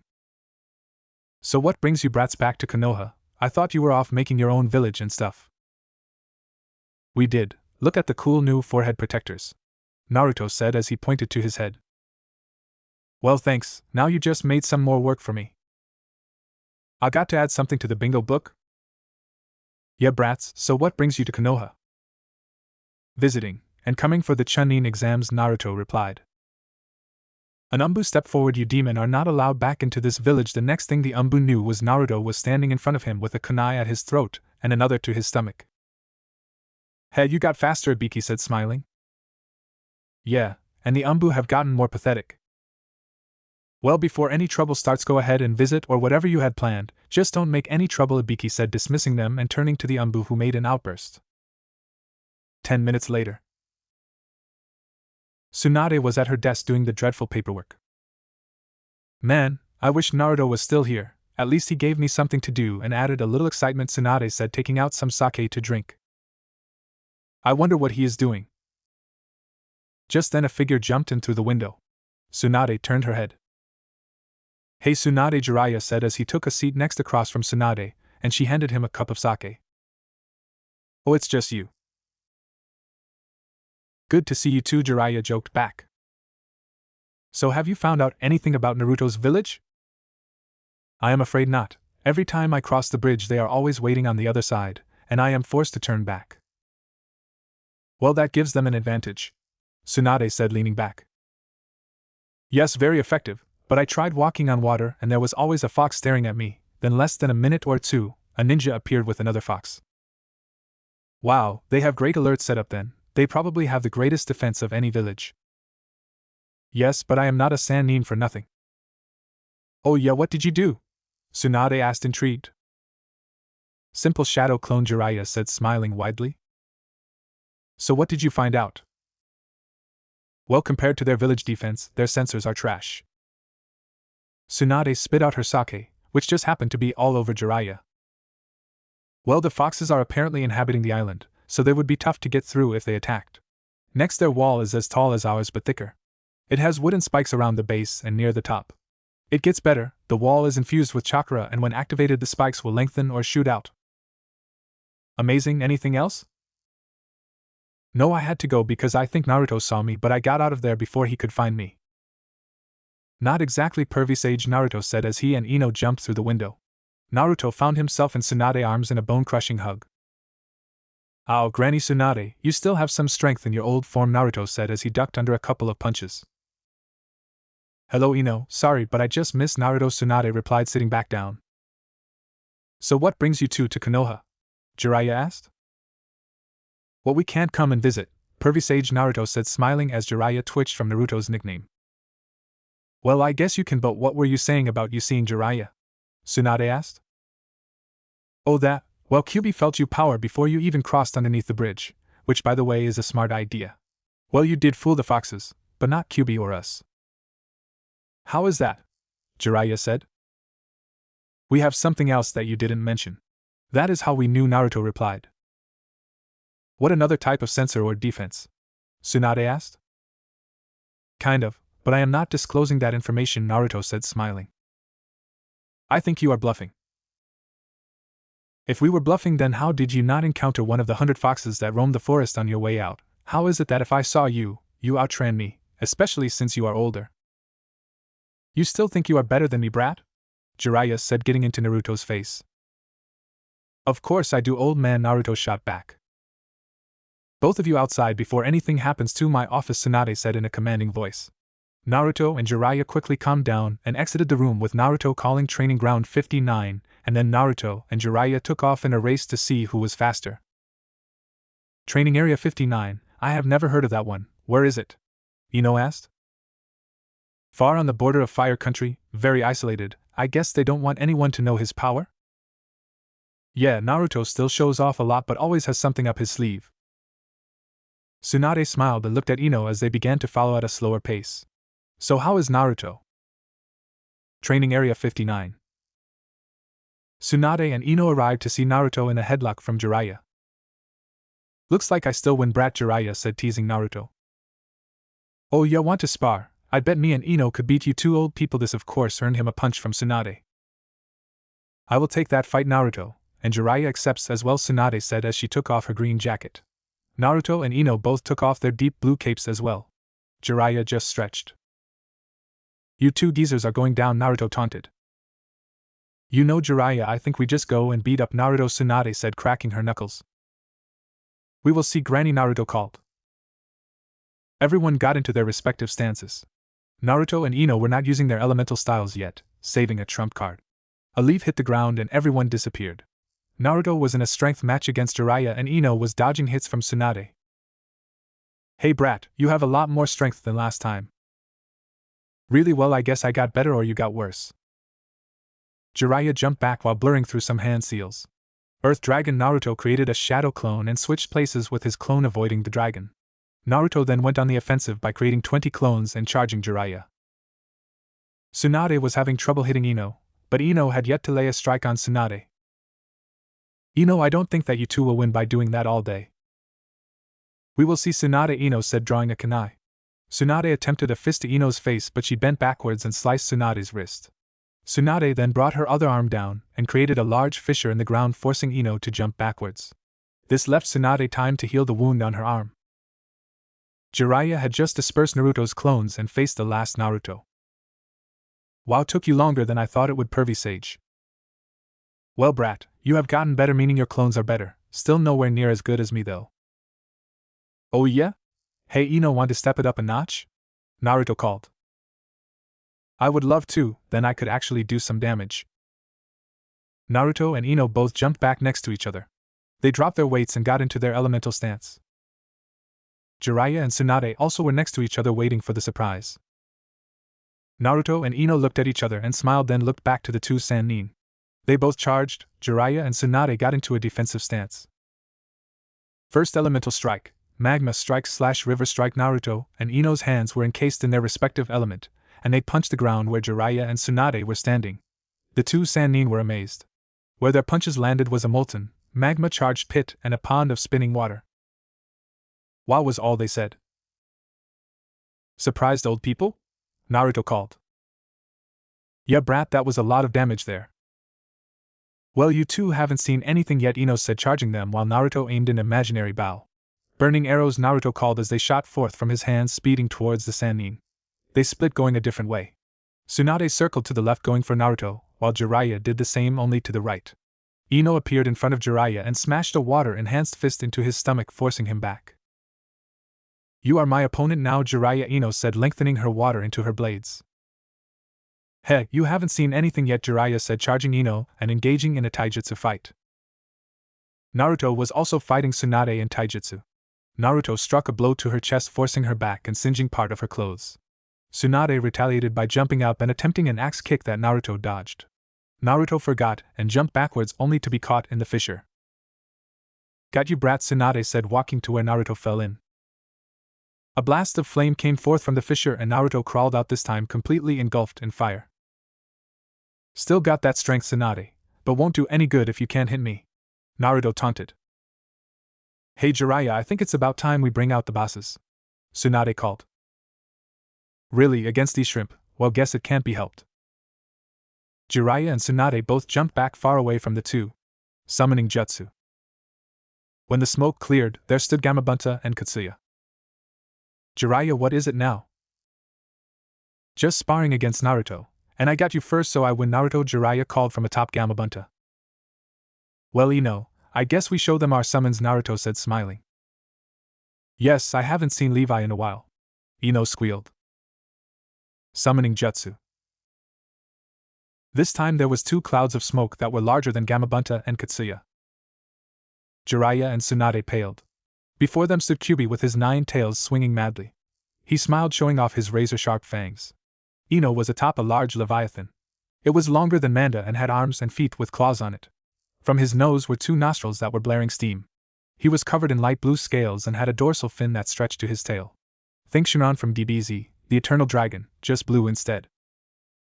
Kyuubi looked over. Levi, I haven't seen you in a couple thousand years. How have you been? I am great. Nothing has really happened since our duel. Levi then looked at Gamabunta and Katsuya. What do I owe the pleasure, Gamabunta and Katsuya? Nothing, our summoners are just having a sparring match, and even though I don't want to admit it, I think that you two win this round. Gamabunta said, smoking his pipe. Kyuubi smiled. Yeah, besides we don't want to start a war just from our little sparring match. Well then, I am going to return to my slumber. Goodbye, Kyuubi, Gamabunta, Katsuya, Levi said, bowing as he looked at each summon before disappearing along with the others. Well, I think that ties it at 1-1, Tsunade said. What, we won the summon round and nobody won the first round, Naruto screamed out. Well then let's make it fair and go into one final attack then, Jiraiya said as he began forming the Rasengan. Fine then, Ino said as she and Naruto both began forming Rasengans. Tsunade and Jiraiya was amazed at Ino being able to use this technique as well. Well, from the look on your faces you two are surprised at me doing a Rasengan. Ino taunted again. Well, you haven't seen anything, Naruto said as he brought his other hand to the Rasengan and began adding the fire element. The Rasengan turned a fire red and then became engulfed in a flame. The burning flames then thinned out into a disk of fire. Think Saturn, the heat coming off from the flaming orb began to burn the grass and entire area around Naruto for 15 feet. Ino's Rasengan thinned out completely, making it a disk of cutting water. Jiraiya stared at their accomplishment. Wow, brat, how strong is that compared to the regular Rasengan? Well, Kyuubi said about 15x as destructive, Naruto said, smiling. Well, in that case I do not want to go up against that, so I guess you brats win, Jiraiya said, cutting off the flow of chakra to his palm. Well, I guess we brats have just beat the 2 Sannin, Naruto said as he gathered his and Ino's weights and capes and brought them over to the rest of them. Well, I don't want to disgrace you two old people, but we had one more trick up our sleeves. Naruto began. We, as well as Lee, wear gravity seals that affect gravity's effect on us. Naruto is at 5x, Lee at 4x, and I am at 3x, Ino said proudly. I was wondering why I was moving faster than you, brat. You were pretty quick before you left, but today was just slow, Jiraiya said, assuming a thinking position. So I am guessing, but I don't think that you two came here just to visit? Tsunade said, getting to the point. Well, we had 3 things. 1, to test our power. 2, to sign up for the Chunin exams. If I am correct, they are being held here again since last year they were disturbed? Yes, that is true. Besides, everyone would rather have it in an enemy's village than theirs. Got a point there. But anyway, number 3 is to find out who my parents were, Naruto said, smiling evilly at Jiraiya. Well, I can assure you that you will be able to attend the Chunin exams, but I have one question. Who is going to be your Jounin sensei? Tsunade asked. Why, Kyuubi, of course, Ino replied as if it was obvious. What, you are going to let him out and roam about? He is as big as the village. No, not in that form. Here, let me show you summoning jutsu. The puff of smoke erupted and there stood Kyuubi in his human form, leaning on his cane with one hand behind his back. How are you, Jiraiya and Tsunade? Kyuubi said, smiling through his many sharp teeth. I am glad I am seeing this myself, because I would never have believed it, Tsunade said with wide eyes. Well, here I am, and I think I am going to stay out for a while. Don't worry, I don't bite. The small group began walking back to the Hokage Tower. Don't worry, he is a summon. Naruto can dismiss him whenever, so he has complete control. Ino reassured the 2 startled Sannin. Well, come back to the office, I have the papers there for you. Oh, and who is going to be your third partner? Oh, Lee, he has the elemental gift of earth, so combine that with his speed and strength, and wow, he is unstoppable pretty much in taijutsu. Hell, I should just promote, you know. I doubt anyone is going to be able to beat you guys, Tsunade said. Well, we gotta do that and gain reputation as well. Yeah, so what are you kids trying to gain reputation and strength to become on par with the other nations? Jiraiya said in a cheerful voice that had a hint of teasing to it. Yep, we will be stronger than you guys pretty soon, Ino stated. Tsunade smirked. Oh really? I will have you know that we are the strongest ninja village. Yeah, we know that. We could probably take on grass right now, Naruto shot back, surprising the other two. And how is that? Well, as you two old people saw, me and Ino are about Sannin strength, plus Lee, so the three of us could take on an army. Besides that, we have the other rookie 9. Naruto said proudly. So are you sure that you could take on a whole village though? Jiraiya asked, wanting to hear a true answer. Well, not right now, but we will be able to. Me and Lee have already taken on a Genin team. Naruto chuckled. Well, they are Genin, but are high Chunin level in strength. Tsunade and Jiraiya both gasped. How is that possible? How old are they? Tsunade said, flustered. Same age as when they start in the leaf, 12. Wow, you have some strong ninja, Jiraiya said, then turned to Tsunade. Hey, we have to get prepared for them soon. I guess we have to watch out for the brat, Tsunade said as they arrived at the Hokage's tower and entered. Hokage's tower. Everyone had gone into the office. Tsunade went behind her desk. Jiraiya stood behind her as he placed a sound barrier on the room. Naruto and Ino took the 2 chairs. So here are your papers for the Chunin exams. Fill them out and bring them back when it starts. It begins in about 2 months. You know the exact date, right? Because I don't, Tsunade said, laughing at the end. Wow, some Hokage you are, Granny, Naruto said, and then ducked a punch from Tsunade. So what else did you want to know, brat? Who my parents were. I mean, one of you two has to know, and don't give me any crap, I want the truth, Naruto stated in a serious voice. Tsunade eyed Jiraiya as he started at Naruto, who was returning the look. Jiraiya then nodded slowly. Tsunade reached inside her desk and withdrew a key. She stood up and followed Jiraiya to the faces of the Hokages on the wall. Naruto was trembling for the truth. Ino saw this and put her hand on top of his, which instantly calmed him down. Jiraiya withdrew the picture of the 4th and set it on the desk. Behind the picture was nothing out of the ordinary, just a green wall. Jiraiya then bit his thumb and smeared it on the wall. A large, very intricate seal appeared which covered the whole wall. Jiraiya's blood sank into the seal and it all turned red. A door about 3 foot tall and 3 foot wide appeared from the wall. It opened and revealed a safe. Tsunade walked over and opened it using the key. The safe opened and Tsunade brought out 3 scrolls and a folded white piece of clothing. She put them down on her desk and handed him a scroll with the number 1 on it. Naruto looked at it and then opened it. Dear Naruto, I am truly sorry for the burden I have placed on you. You were born on the same day the Kyuubi attacked and thus were the ideal vessel. I know this because you have my blood flowing through you. I know that this is no burden that should be placed on any child, but it saves the village that I swore to protect. I have told Sarutobi that you are to be a hero, but I fear the villagers will not see you as one. My greatest regret, though, is that you will be forced to grow up without any parents. I will have died from sealing the Kyuubi into you. Your mother was the most beautiful woman I have ever laid eyes on. She was a traveler from the West. Her name was Maria. She had no last name.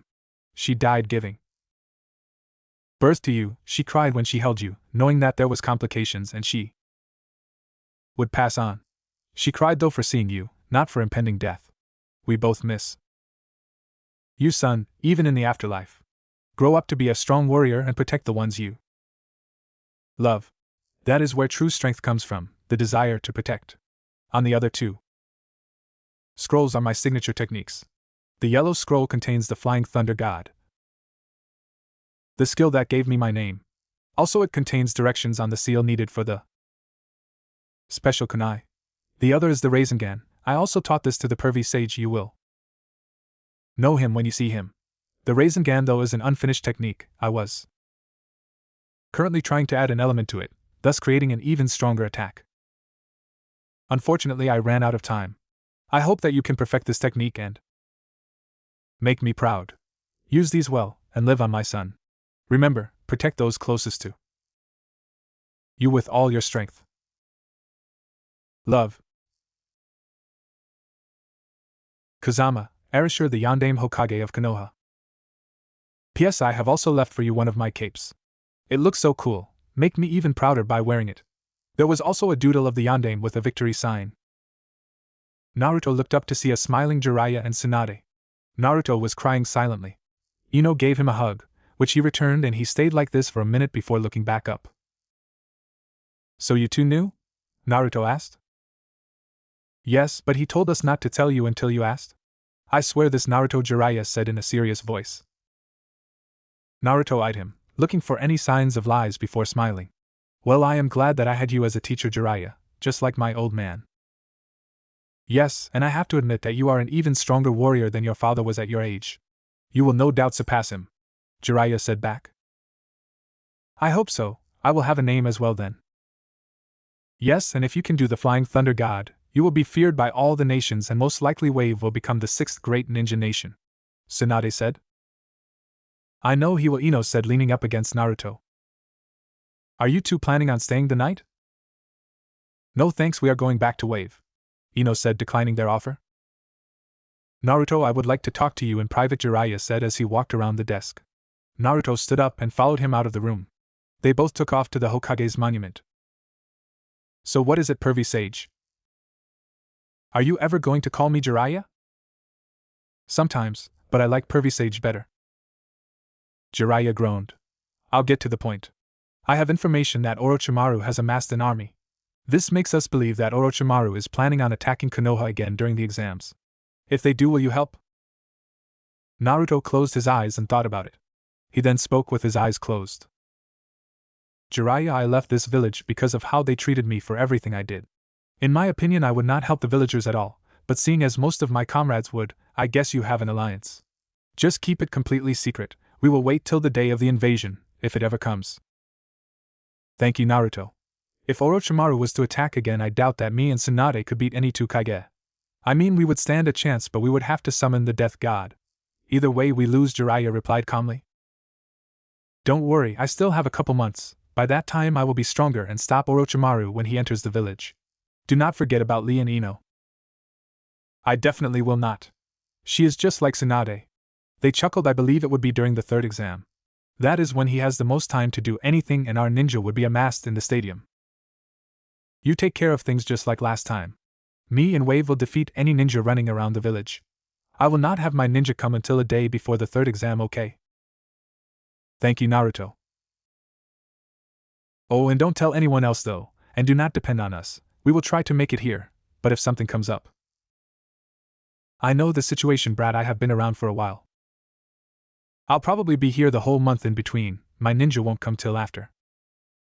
Of course, there's no need for them to be here. Besides, it is a trick we have that Orochimaru knows nothing about. Then for once we would have something against that damn snake, Naruto said, smiling and then turning to look out over the village. Naruto, to tell you the truth, I am extremely surprised that you came back here so soon. I mean, it had only been 3 months since you left, and look at how strong you have become. Yeah, although I don't really miss it, right now I miss my friends back at Wave. What, me and the old hag aren't good company? Jiraiya joked. No, I still think of Tsunade as my mother, and you're the crazy drunk uncle. Naruto burst out laughing when he finished. Jiraiya smiled.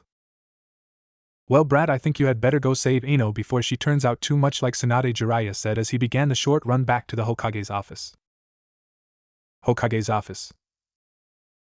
So, Brat, we will see you in about 3 months? Tsunade said. Yep, see you later, Granny, you two pervy sage. Unfortunately for Naruto, he forgot about Tsunade's temper when he insults her age and failed to notice the desk flying through the air that hit him in the head and knocked him into the wall. Got why, Brat, Tsunade screamed, jumping up from her desk and pumping a fist in the air. Damn, Granny, Naruto mumbled as he held the back of his head as he rushed out of the room. He came back in a second alter and grabbed his father's cape. This time he dodged a sake bottle. The months had passed and Naruto, Ino and Lee have been training the entire time, waiting for the Chunin exams. They had all progressed more in their elements and fighting styles. Lee began training with Kyuubi and now can open 7 of the celestial gates. Ino can summon water from deep underground in less than 20 seconds. She has also mastered the Rasengan and has created a version of her own. It is not as strong as Naruto's, but a little bit stronger than the regular Rasengan. Naruto had mastered the Flying Thunder God with the help of Kyuubi. He also had his clones help him for a day and not help around the city. So that helped a lot. Now Naruto, Lee, Ino, Kyuubi and Vulcan were getting ready to leave to Konoha for the exams. Naruto was talking with Neji before he left. Hey Neji. Naruto, how are you? I'm good, but let me get to the point. Naruto began to talk with a serious tone. What's the matter? Ino got you on a schedule now, Neji said jokingly. Yeah, but I could say the same for you and Tenten, Naruto replied slyly. Neji blushed. Well, what was it you were saying? Naruto chuckled before continuing. That damn snake bastard Orochimaru is going to attack Konoha again. Jiraiya has said that it will be during the third exam like last time. I am going to try and take care of that bastard when he attacks.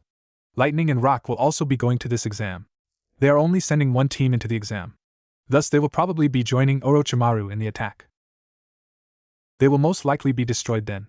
I know that Leaf is the strongest nation, but against 3 they will not stand a chance. Exactly why you are here. You will lead an attack as well. Bring the best that you have here. Train them as much as you can. The attack is only 1 month away. Will we be that much help? I mean, some of us are stronger than most Jounin, but what good will that do against an army? Especially against an army of 3